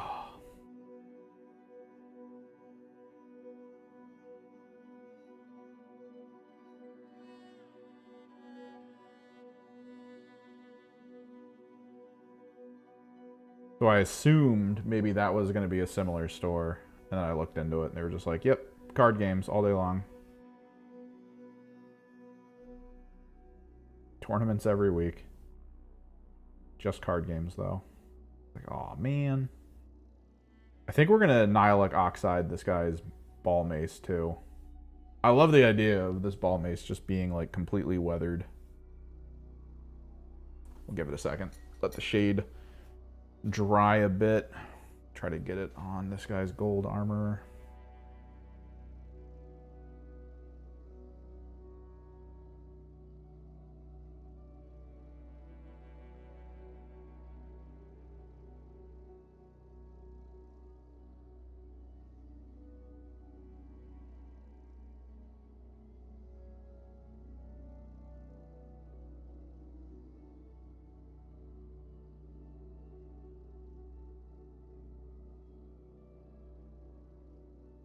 Even though this is speed paint metal, I do feel like it flattens out a little too much.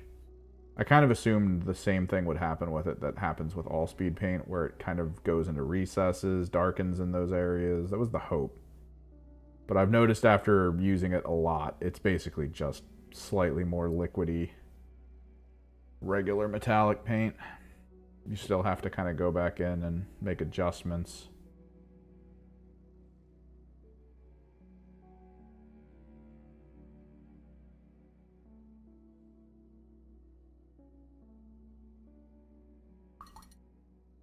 Which we might do. We probably get like a bright gold and we'll highlight it with the bright gold. For now, though. Let's get the bone. Get some bone tone going.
I have.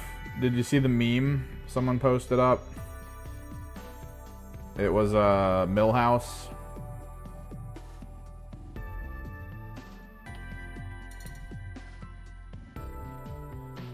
And then it was Millhouse and it was him saying, the new kill team is Vespids. And then it was the teacher going, Valrak, you say that every week. It probably will be, because, I mean, Valrak, most likely everyone understands that he has access to some kind of leaker. Like, he's got access to a person who has information, probably a playtester or something.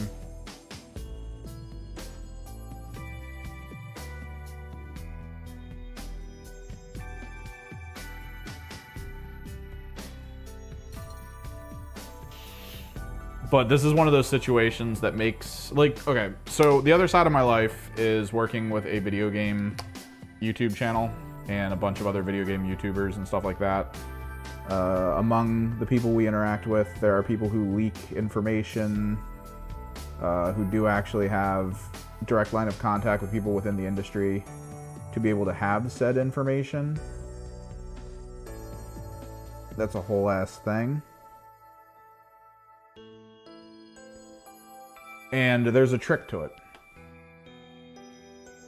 So these are actually leaks. A lot of these people take part in, which also means their careers could be on the line if they get caught.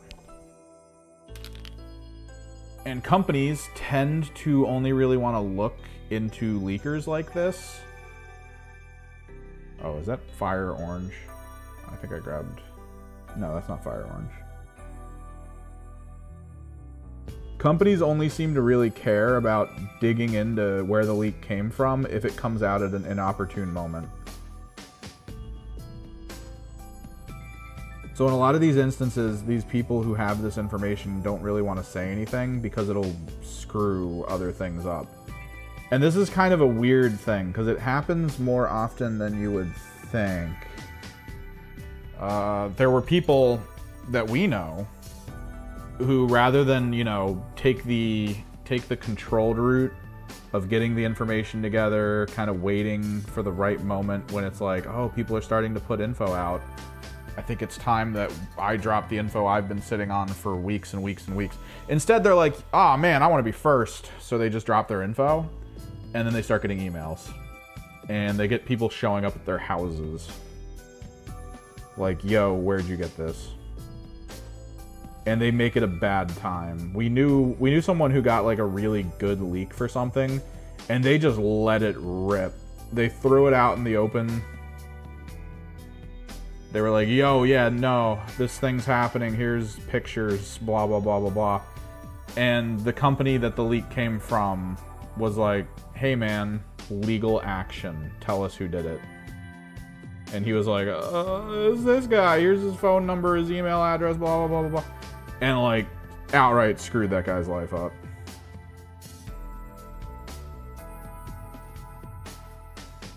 So it's kind of a weird situation. And occasionally what happens is a leaker will give information that is in the pipeline, but has no set date for release, right? So Valrak probably got the information, and it was like, there's no set day. So you don't know when it's happening. You don't know when it's coming out. It could be the next team coming up. It could be a team coming out way later. It's the nature of the beast. It's just difficult to really get an accurate thing on any of the leaks that drop.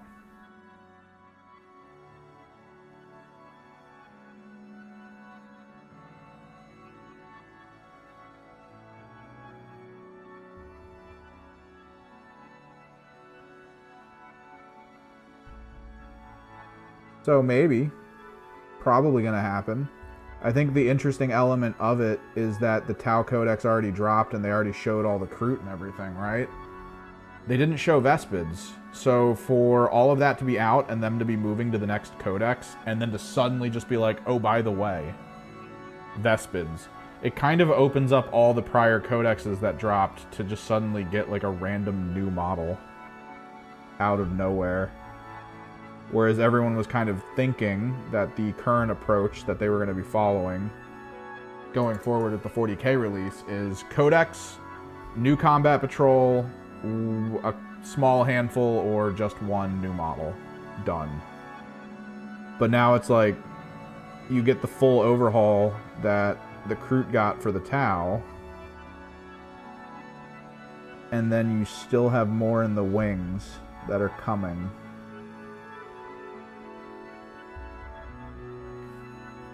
Kind of interesting. I don't think there's some stuff where I'm like, Games Workshop will probably care. I know Games Workshop's doing more right now with companies like Amazon and all that for, you know, other projects. And in those instances, there are contract things that if a leaker's like, I don't care, and then just leaks the info, like Games Workshop's gonna be screwed for it. So in those instances, Games Workshop will be like, yeah. We gotta do something about this. We gotta find the responsible party. We actually have to put the effort in.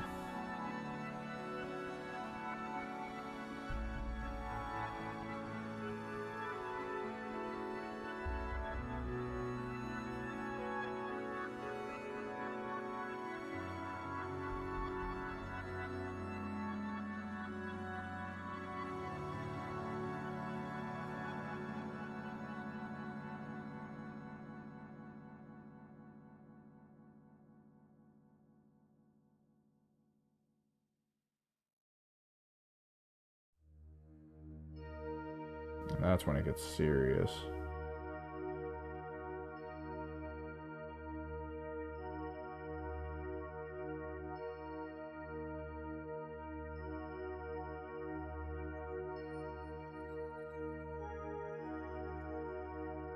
Because right now, I mean, I feel like a lot of the leaks and stuff that have occurred up till now for Games Workshop, they've probably looked at them and been like, it helps. The hype goes up, they're fine with it.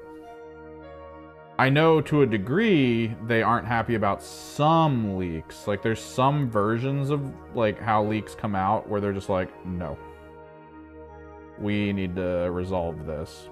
Like from the POS side of things at Games Workshop, they changed how the POS works.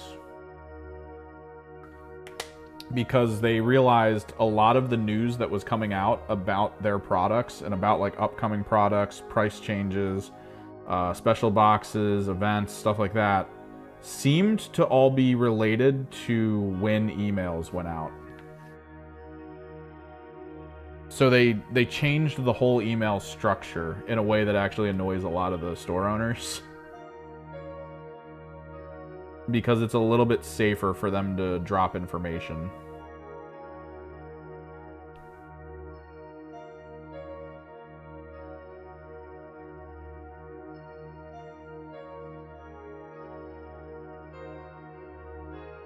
I might not need to airbrush. I mean, I'm gonna have to for some of the OSL on these guys.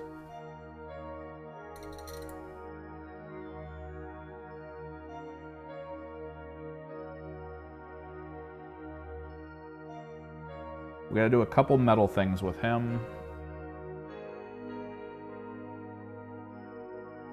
I need shining silver or gunmetal. Gunmetal's probably better.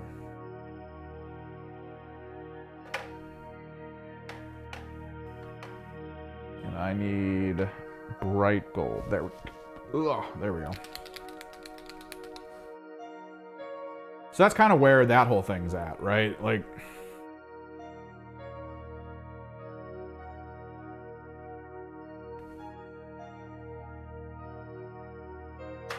on one hand, they like it. On the other, it is kind of an issue at times.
I think you did tell me this. I mean, I could see it.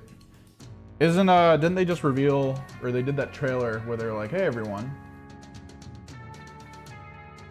more game news, new announcements, world firsts.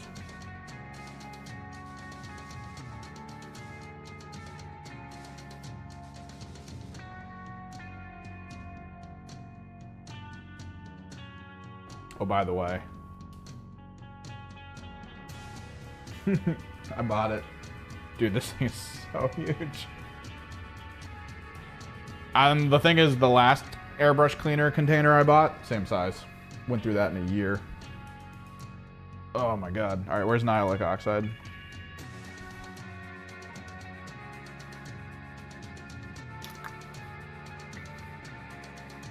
Here we go.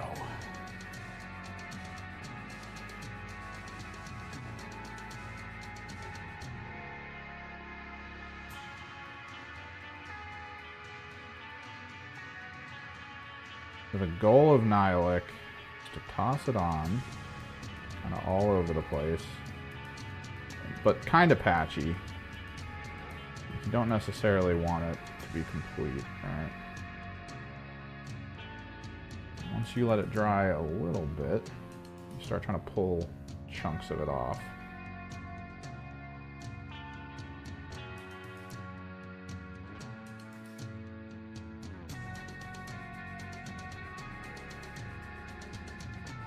I do love me some Nihilic Oxide though.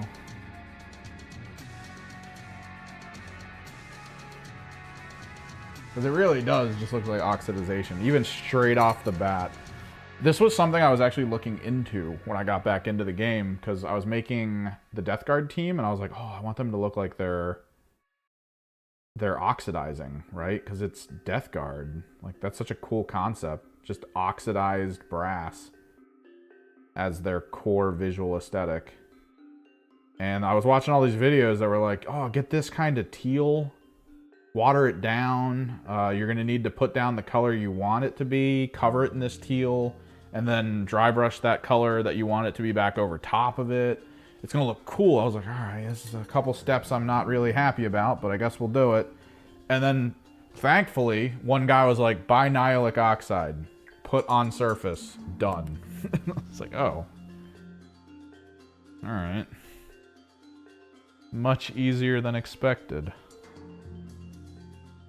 All right, we're going to want to do Warlock Purple on this guy. Warlock.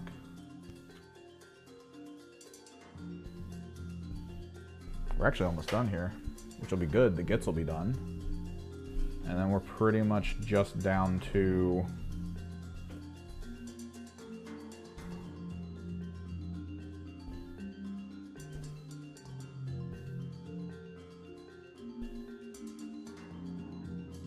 the frickin'... Actually, what are we down to? Oh, the rats. The scabies.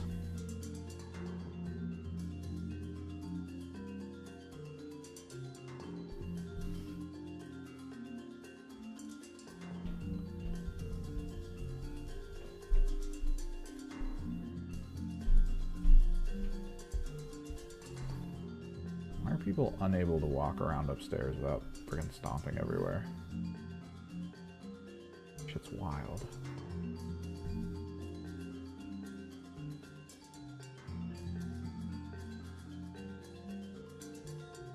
Once scabies are done, we have the undead team from the starter set alongside the Stormcast team. And then we are donezo on everything I've collected for Underworlds. Maybe we get some battle reports together for it.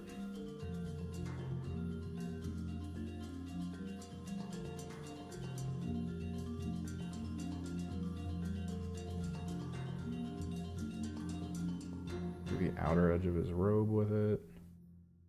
Get a little edge highlighting on his hood.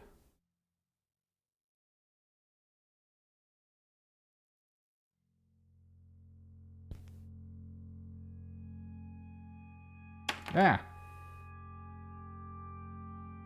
This is why I'm supposed to be using a little grippy stand. You guys are obnoxious.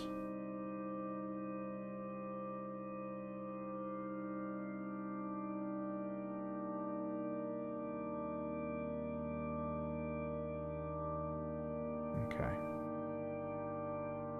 Now the trick is I kind of want a burgundy color for this next bit, and I don't know if I have it, but I do have a so flat that I think will work for it.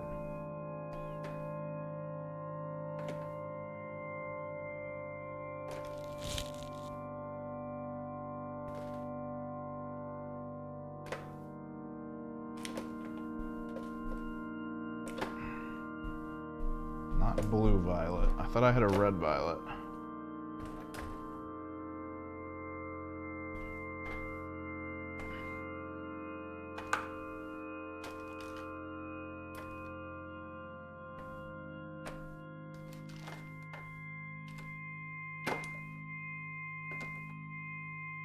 I could swear I bought the red violet. Oh no. Oh no, I did. Red violet.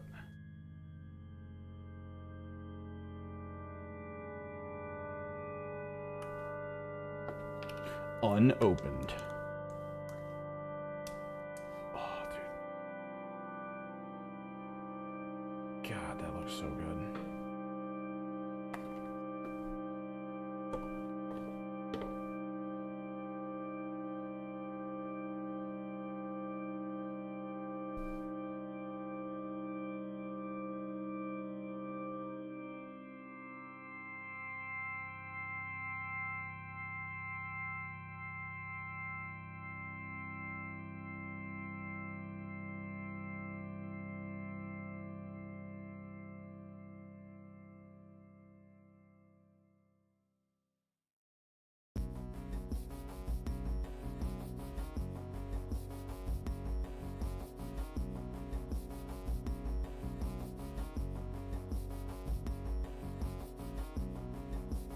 Still gotta figure out a color to paint the Skaven.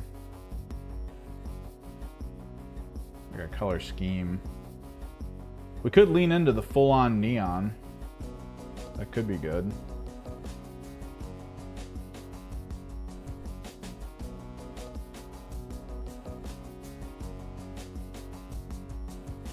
Could just go that route, maybe.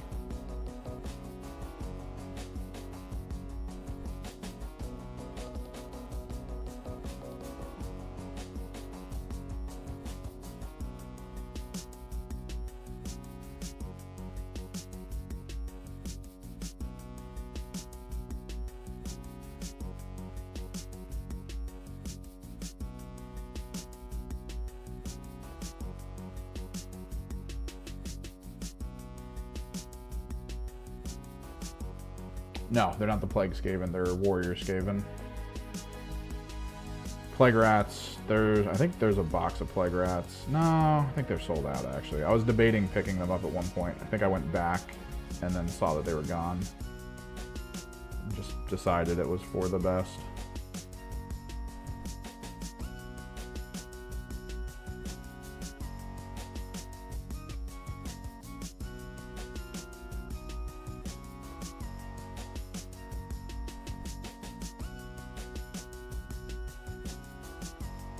These guys.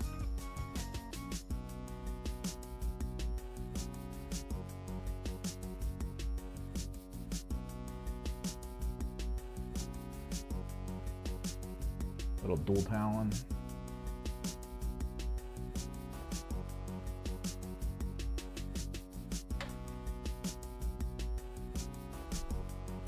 Pike wielder.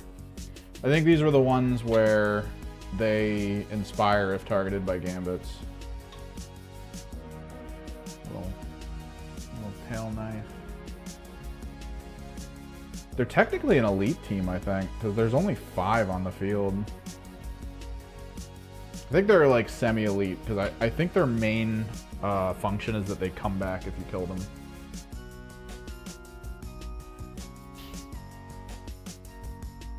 Alright, we switch over to blue-violet.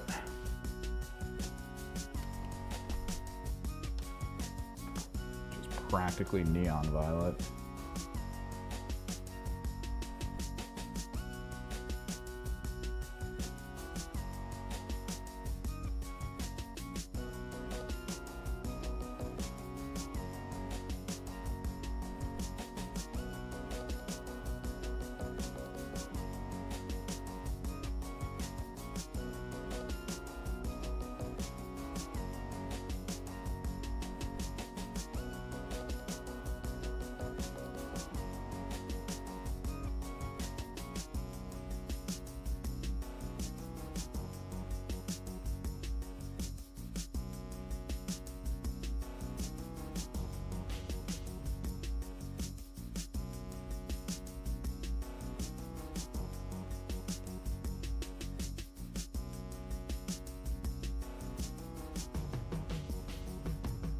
Yeah, I think they got the feel for Skaven right. I feel like they like nailed it pretty much. Which is why a lot of people are really interested to see the, I guess the reboot, the recreation of a lot of them in this new 4th edition drop for Skaven.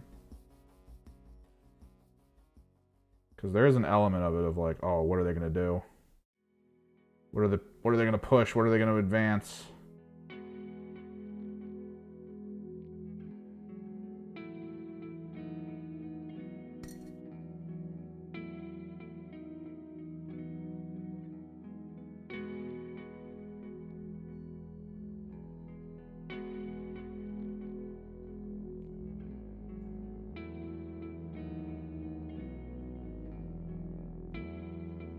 Hell yes.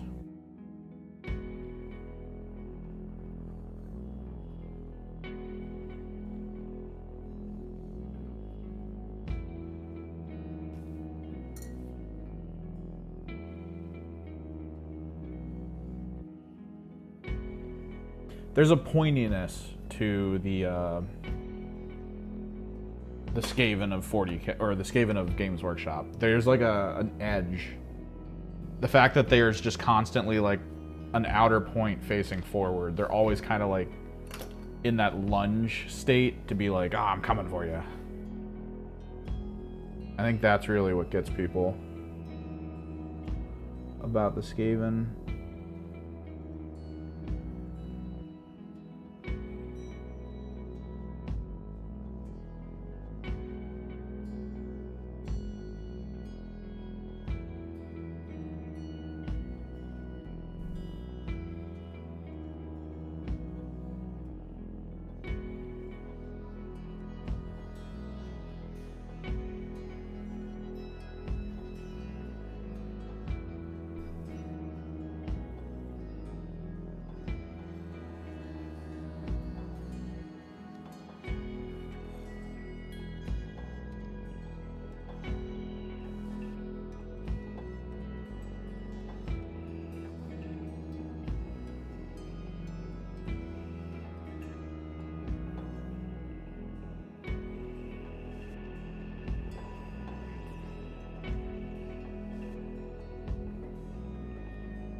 Get the gold on there in a way that's kind of textured, and then we were going to figure out OSL.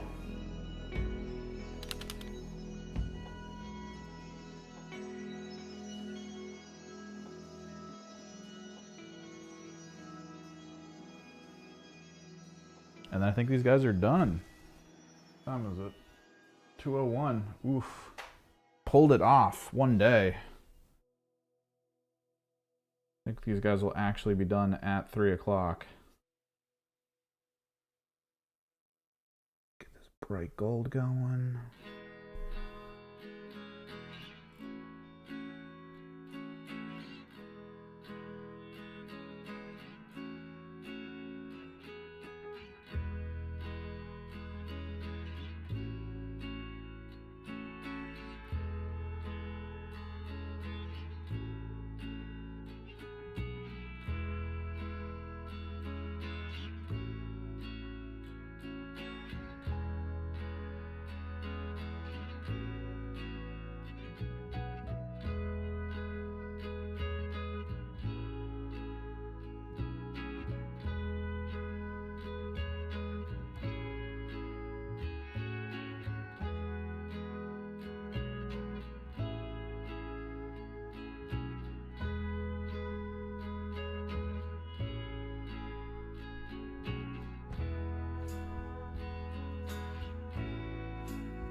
Okay.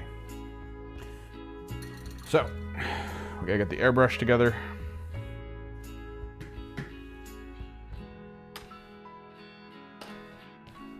Get that going. Cork.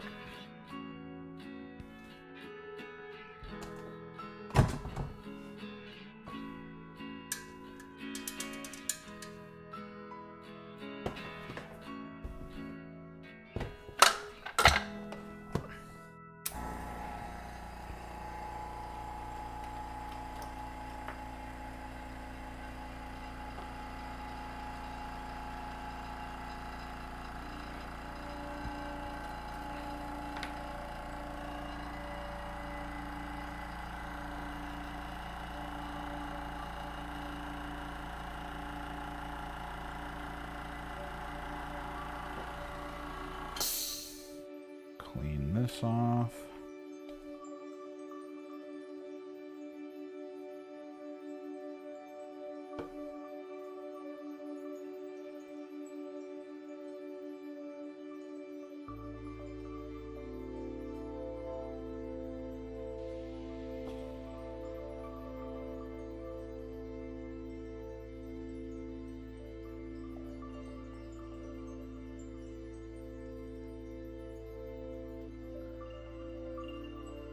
A little bit of that in there.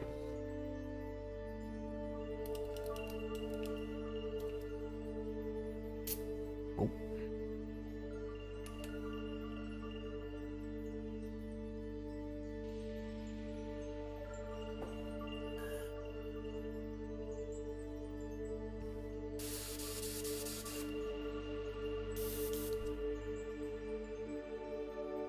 Liquitex White. We need to reassess these guys' locations. Which ones do I want for OSL?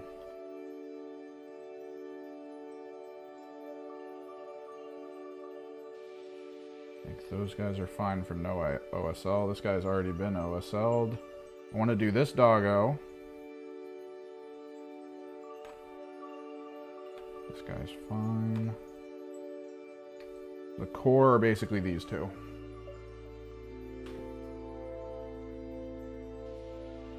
I think everyone... Oh, no. There's also... Okay. Where'd he go? This one. No, that has the bugs. Where's the one with the fire? This one? I feel like I covered it up for the most part. There it is. I covered it up with the pigment a lot, but I do want to bring it back.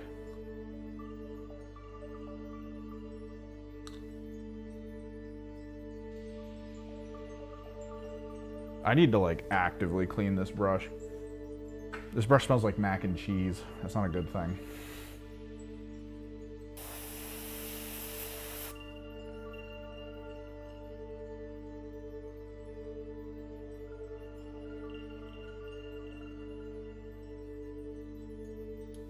That's why I'll go with ambient. I try other music sometimes. It just doesn't work out the same, man.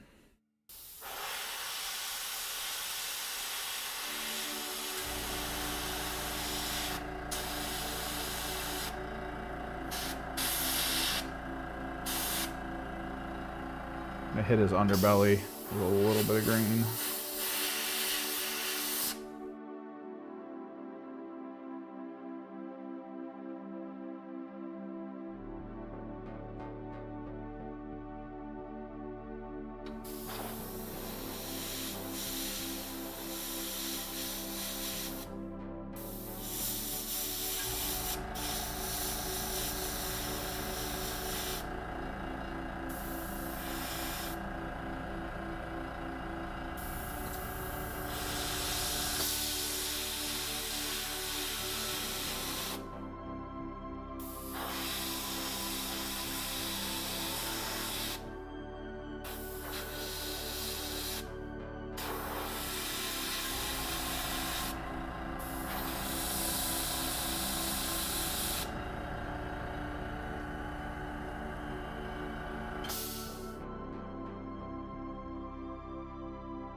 Ah.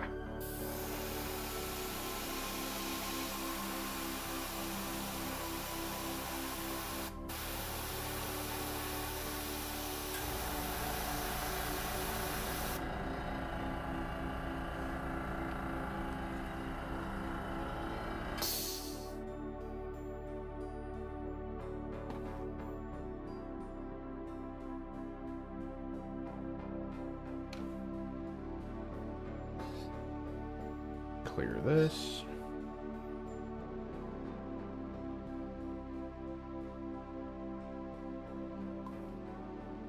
I think we'll start with... If I do green, I only need a tiny amount of it.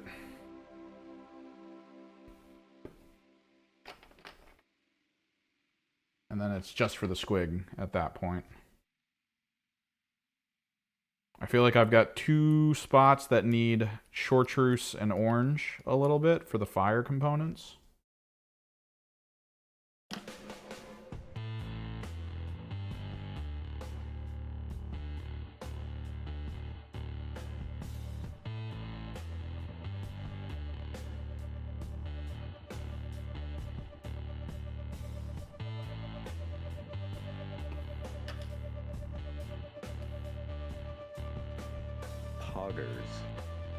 Poggers. What's up, Chris Jackson?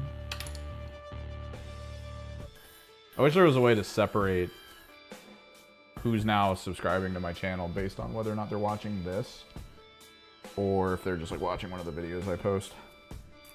That way we could kind of know. Alright, let's start with green. Let's get the squig done. Don't need a lot.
Behold, OSL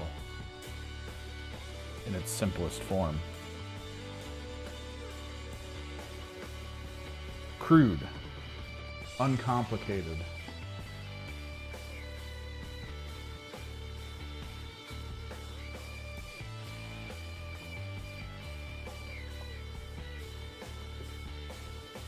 So I'm thinking fire for the little grot, as well as that little grill on the back of this, the little like feedy person,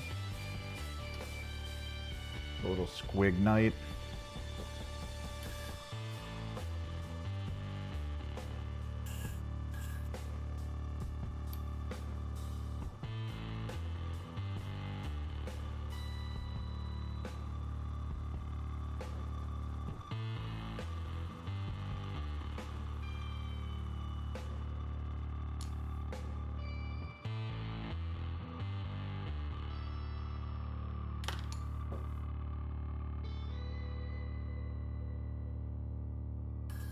We still have so many demons that I need to paint for my allies' bricks. They're just sitting on my frickin' shelf, man. They're right over there. I keep seeing them. It's obnoxious.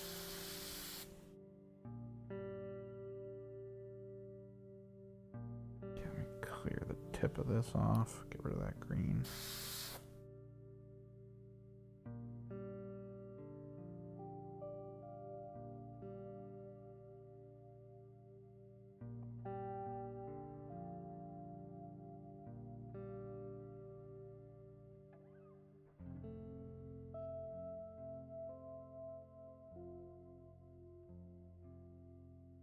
I think what we're gonna do, we'll start with a tiny amount of chartreuse. Basically. Like, they're just right there, man. It's a frickin' chariot, 3-man pack of flamers, which the way I paint my flamers, beyond easy. And then screamers, which I have 6 of. Again, I'm pretty sure I could paint them in a beyond easy fashion. I think the main thing about the screamers is I want to figure out if I can just get magnets on the flight bases and then put magnets in the bottoms of them. That way that they hold the flight stands a little better. Or I just glue them, honestly. Maybe I just glue.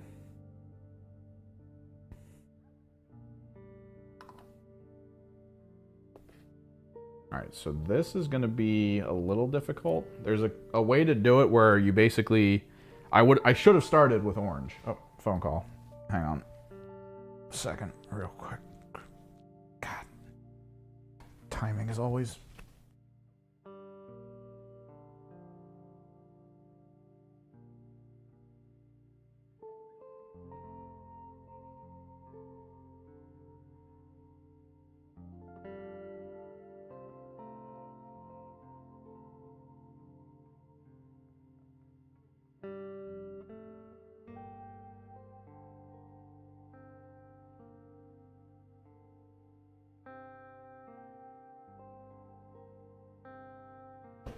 So the normal system for this is to do orange and then to go back in with white and then to do the yellow over where the white is.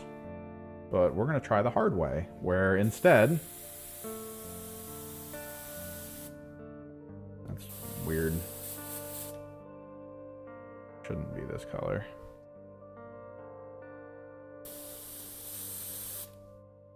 Or should it? I think this is actually the color it's supposed to be. I don't know, it just feels a little green to me. Looks yellow.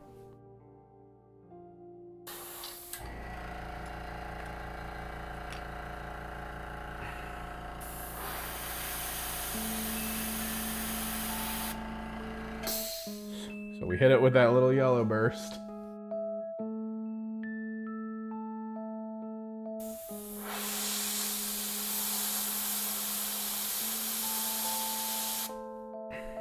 Kind of dead center.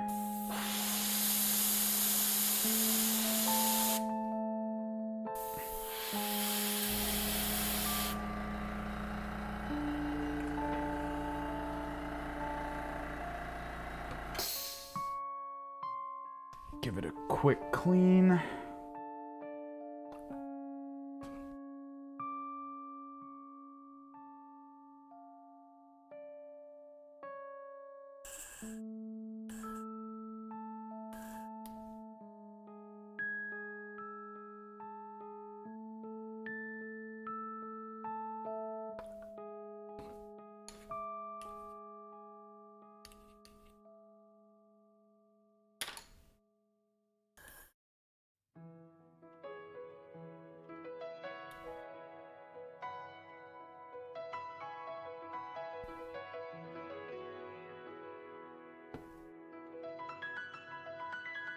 Bust out that orange.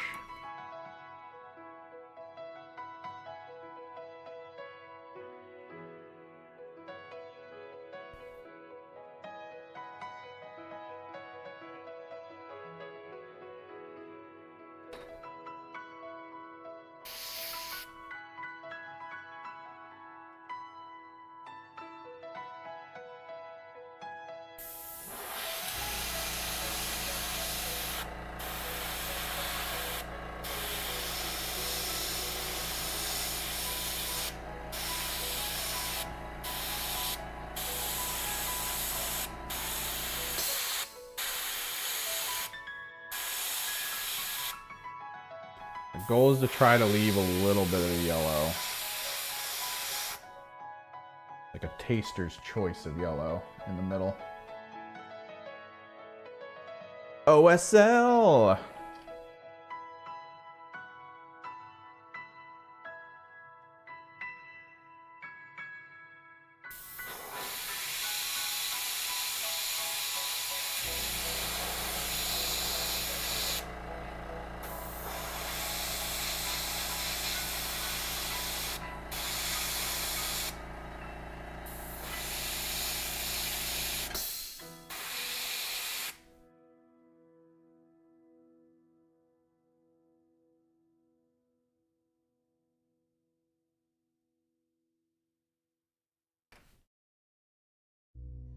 All right, and then last on the list.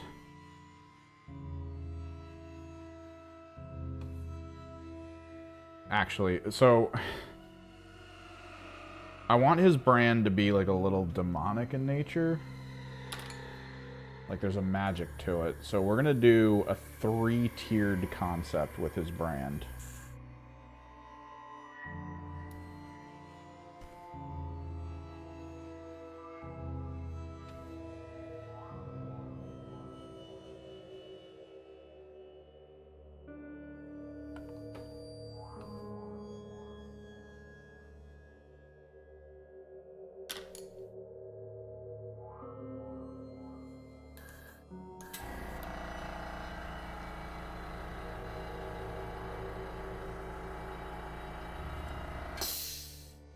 We start with fluorescent pink, the most demonic of all fluorescence. In a tiny quantity.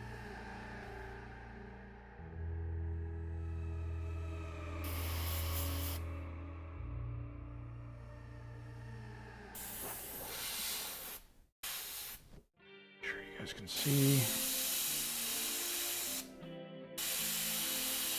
I'm going to try to core the pink. Like dead center.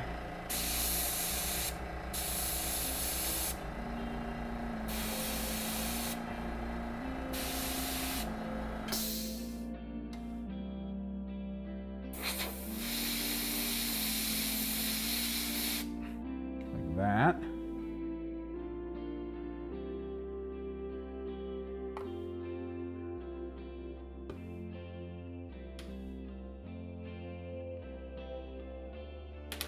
We then move to magenta territory.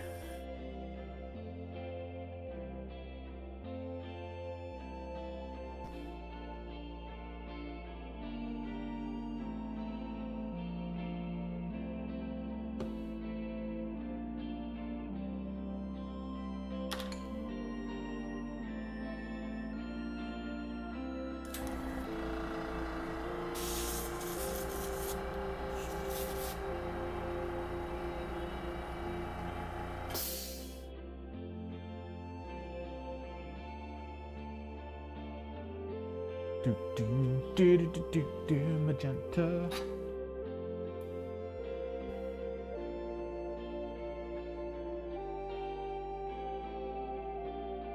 Again, not a lot. Literally just like a drop.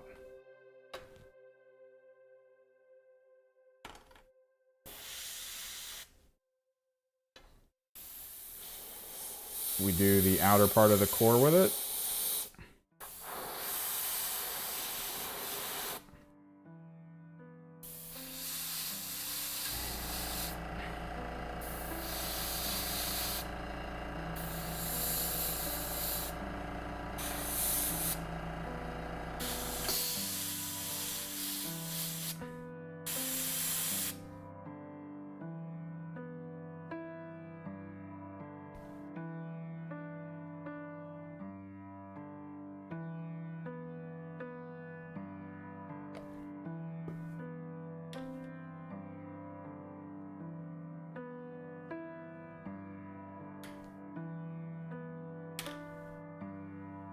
Last color.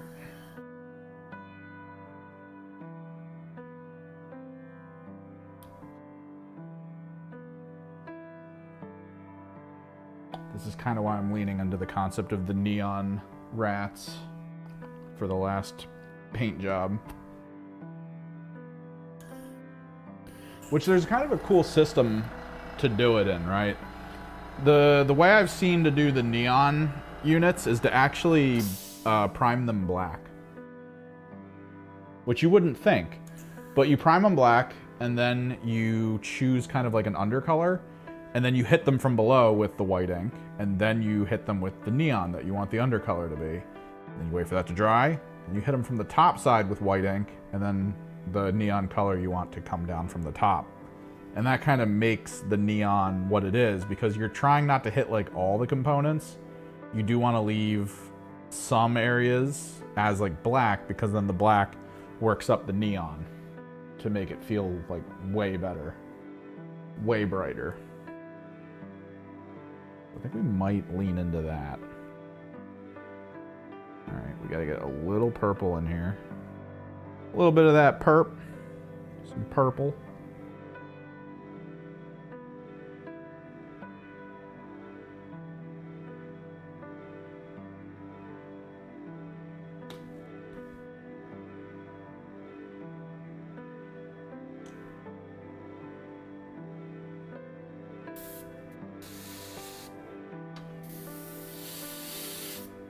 Just hit the top of the fire.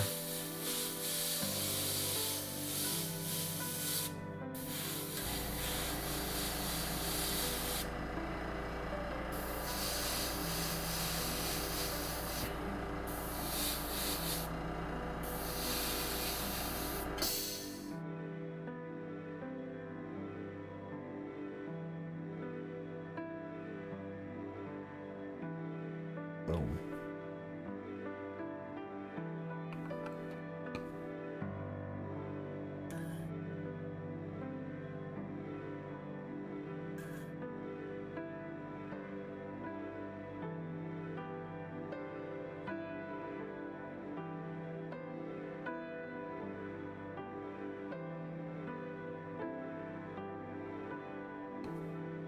All right, now we gotta clear the airbrush.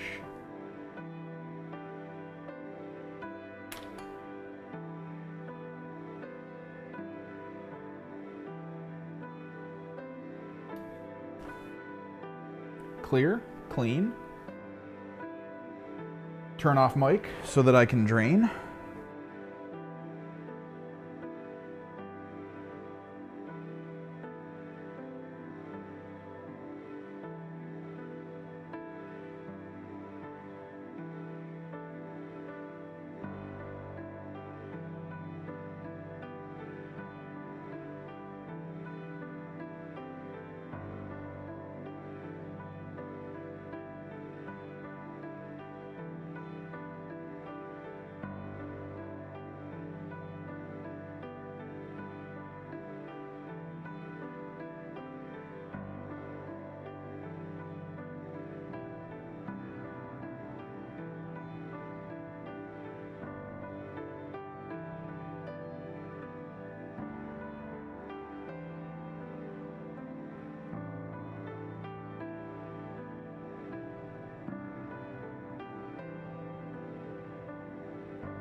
Pretty good. I'll put it in my favorites. I need to start favoriting more stuff, because everything you favorite, you can actually pull up as a playlist. So if we have a good selection of music, I can just go to our playlist and listen to it. All right. So, pigment placed. I think the only thing I noticed that I need to pay attention to and work on a little bit is grabbing the Doombull Brown one more time and then touching up the wooden stabs for two of these characters. This one.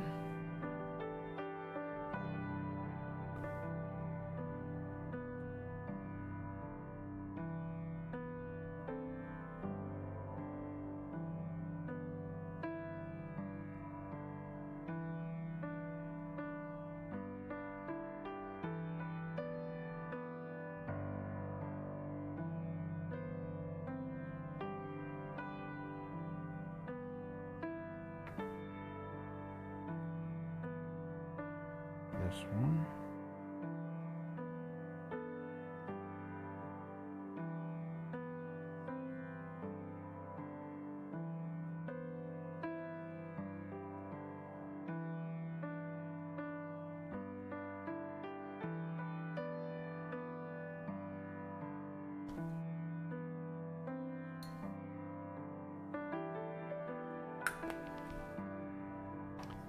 And then for the main character, we'll grab a little bit of this gunmetal.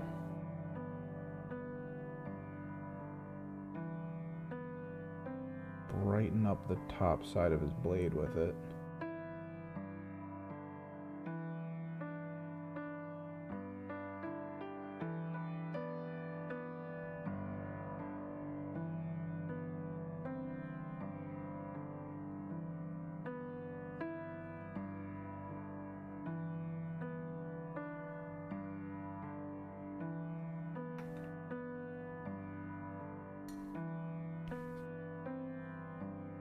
Oh my god. Black paint. Doing the rims. Gotta touch this guy's stuff up. Because I put the pigment on after. That's not what you want to do. Which means the pigment got down to the rim. Caused color to shift.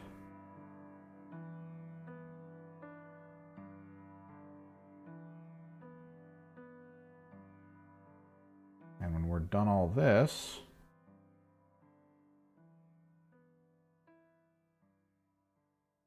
it will be done the team, which means we will start the rats tomorrow, probably. If I'm around for it.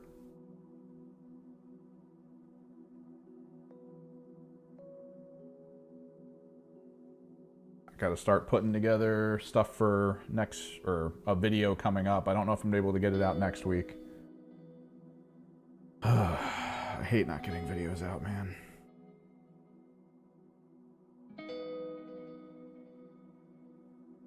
I hope these streams alleviate some of the dead air time where I don't get videos out.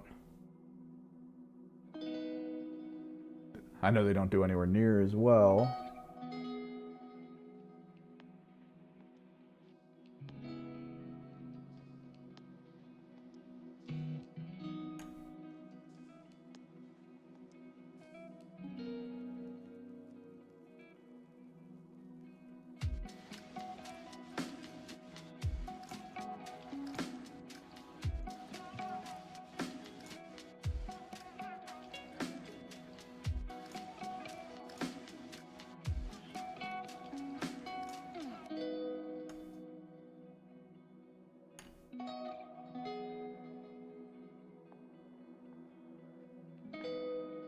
But I figure since I do need to paint stuff, I do need to get things going.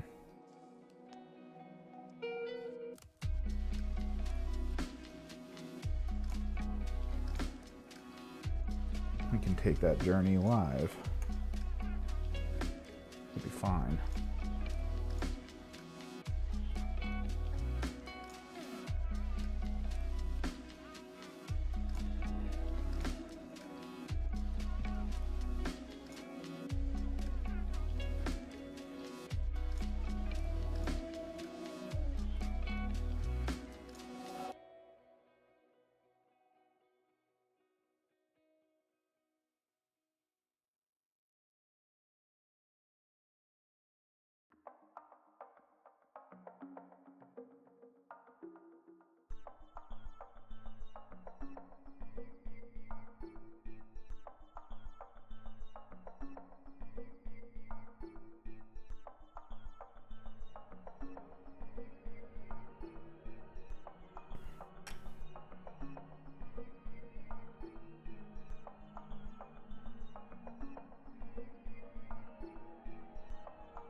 Freaking 9-man team.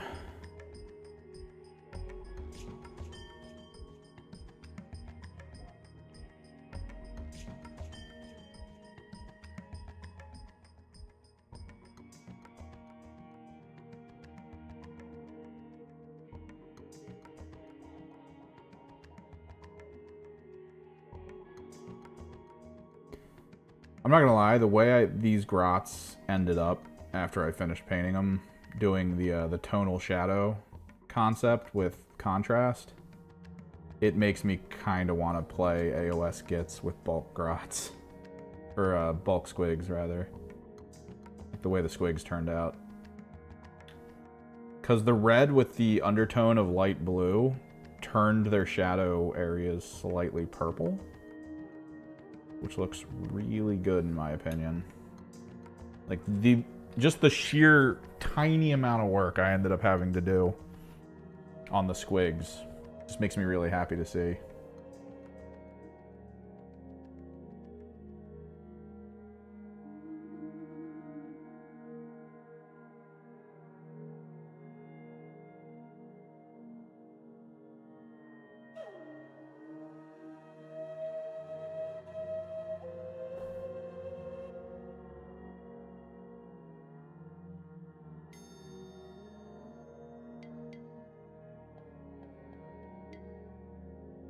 Squigs are awesome. That's why they have those two giant squigs, that war boss or whatever they have, the leader unit. I think it's a leader unit. It's just two gigantic squigs. In that swirling, weird tornado that they make when they run in circles and jump around.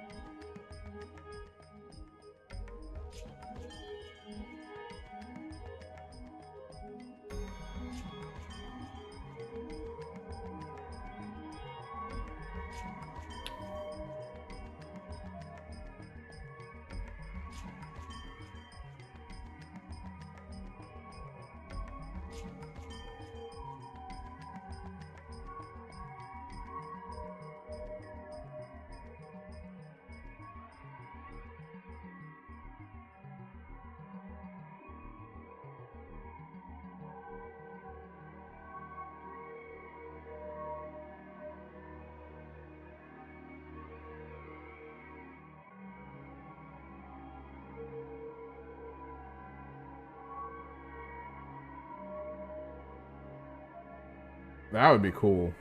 Just the squig herd in 40k. Everyone talks about the friggin' green tide. How the meta shifted to people, if they use like hundreds of orc boys, they'll probably win because you can't like outkill that.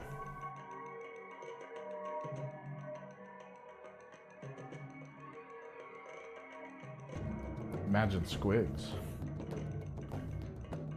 Cost less, probably weaker in general, but you can have hundreds more. Can't even fit them on the table.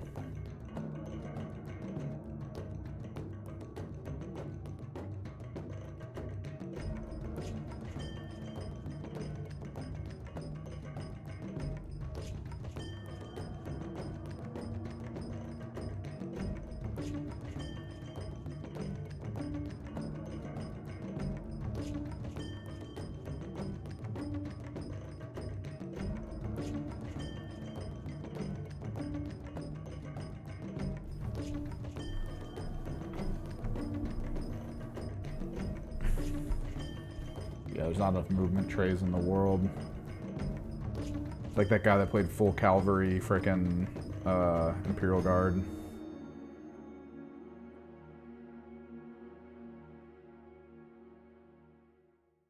Every time a squad died, he would pay the command points, bring it back.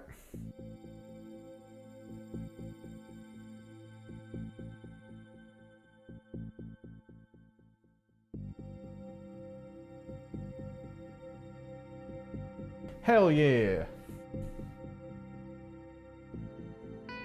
Turn servo back on. I'm gonna try to take some pictures of these. I gotta set up the little photo thing that I have, like, properly. It's not easy to set up. Let me clean up a little bit while we chill and talk, hang out.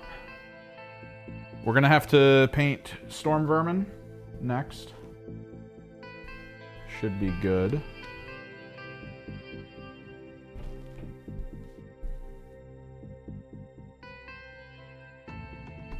They look like a fun team.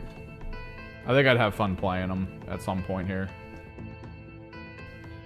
Granted, my focus has been almost exclusively on Ephelims in the Underworlds format, because Ephelims it's so close to how I like to play. Tzeentch has always been the core of like what I enjoy, because it's big ploys, it's crazy amounts of manipulation of like dice and function. So there's pluses and minuses to trays for stuff. On one hand, it's good for when you're like, oh, I gotta move hundreds of units, right? It's great. On the other hand, when you're playing, you have to pre-tray everything, which means when you get to a tournament, you basically have to have one of those rolling tables that I use. And the moment you get there, you have to just put the trays down and start filling it with gaunts, because you need to go. You have time limits in tournaments. You need to be able to get moving. Now, in casual play, it's not as big of a deal.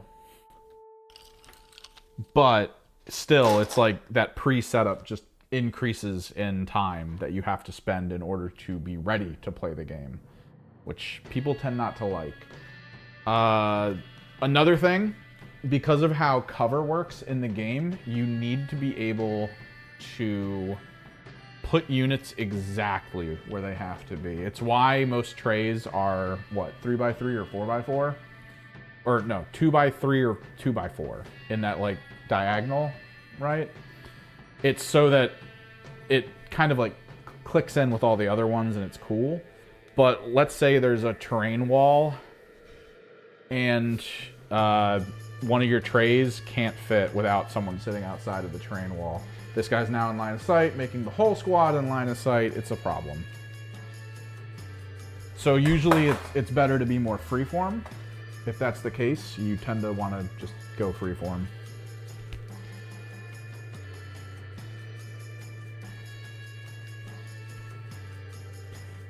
I feel like if I ever played a horde army, I would want a specific color to separate unit types, either on the base or on the model. I know a lot of people usually use colored rings. They'll have like the plastic rings you can set the base down in that's like marked red or blue or something. But that sounds crazy, especially if you're playing horde. Like my Thousand Suns, I have full rubric squads right now. I have 2 that are blue, 2 that are purple, 2 that are burgundy. And the whole reason I did that is because if I do actually go like bulk Thousand Suns, I want to be able to have them all in the field in a way where I could be like, oh, those are all different. And I know where the squads start and end.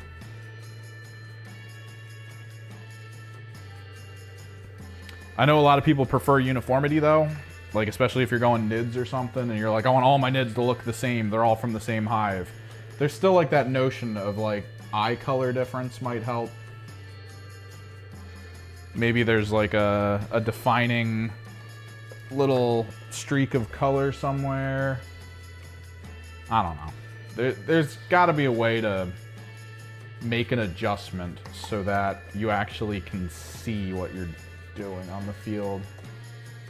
Although to my understanding, you have that creature, right? If you go Gaunts, that like as your Gaunts die, more Gaunts come out of this thing, or does it just create Gaunts? I don't know. You can't, at that point, you can't just have excess Gaunts, I think. Like, you actually need to focus your Gaunt power in the right directions.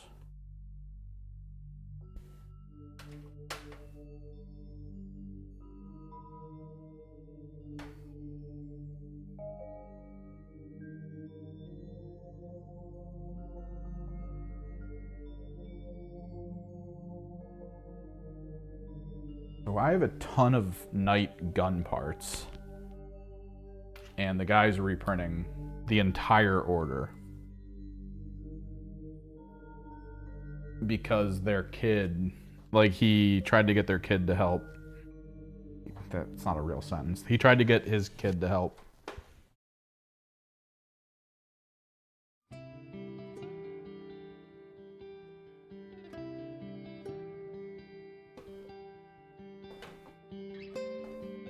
And instead his kid, like, just threw whatever into bags.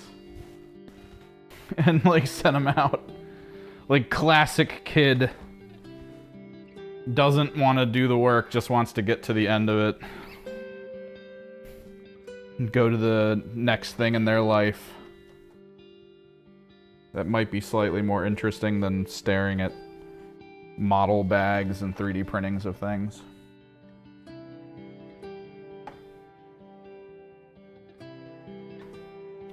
Alright, I think I've cleared enough space up that I could set up the photo booth, which is good. But yeah, the 3D prints though, I'll bring them back up. I ordered these. This is not a hashtag ad. I have Chaos Knights, and there were some parts where I was like, oh, I really need more things for this. So I ordered from this place, and they actually came out really good. They look really well printed. It's just, I need the actual, like, proper parts. I'll be able to magnetize them, no issue, most likely. Trying to find a good, there we are. Let me put these together, plop that in.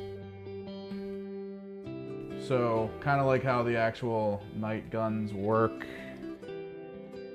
Focus, there you go. 2 halves connected, you can do. I think I need to fix this there. It's fine, there's some things you need to fix, but honestly, it's not bad for the low pricing. You can get the arm like you would with any other knight.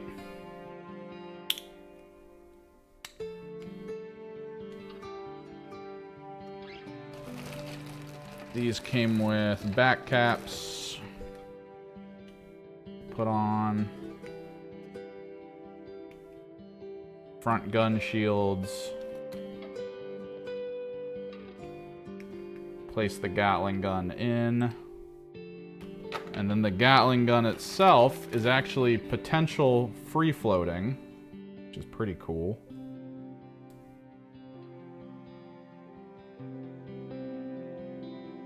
Once you combine all these parts together, I can actually leave it free floating, which is nice. But there were some parts missing. I brought it up with him, and he was like, yup. I'm noticing I'm getting a lot of messages, so I will get that back out to you. I was like, oh, cool, thanks.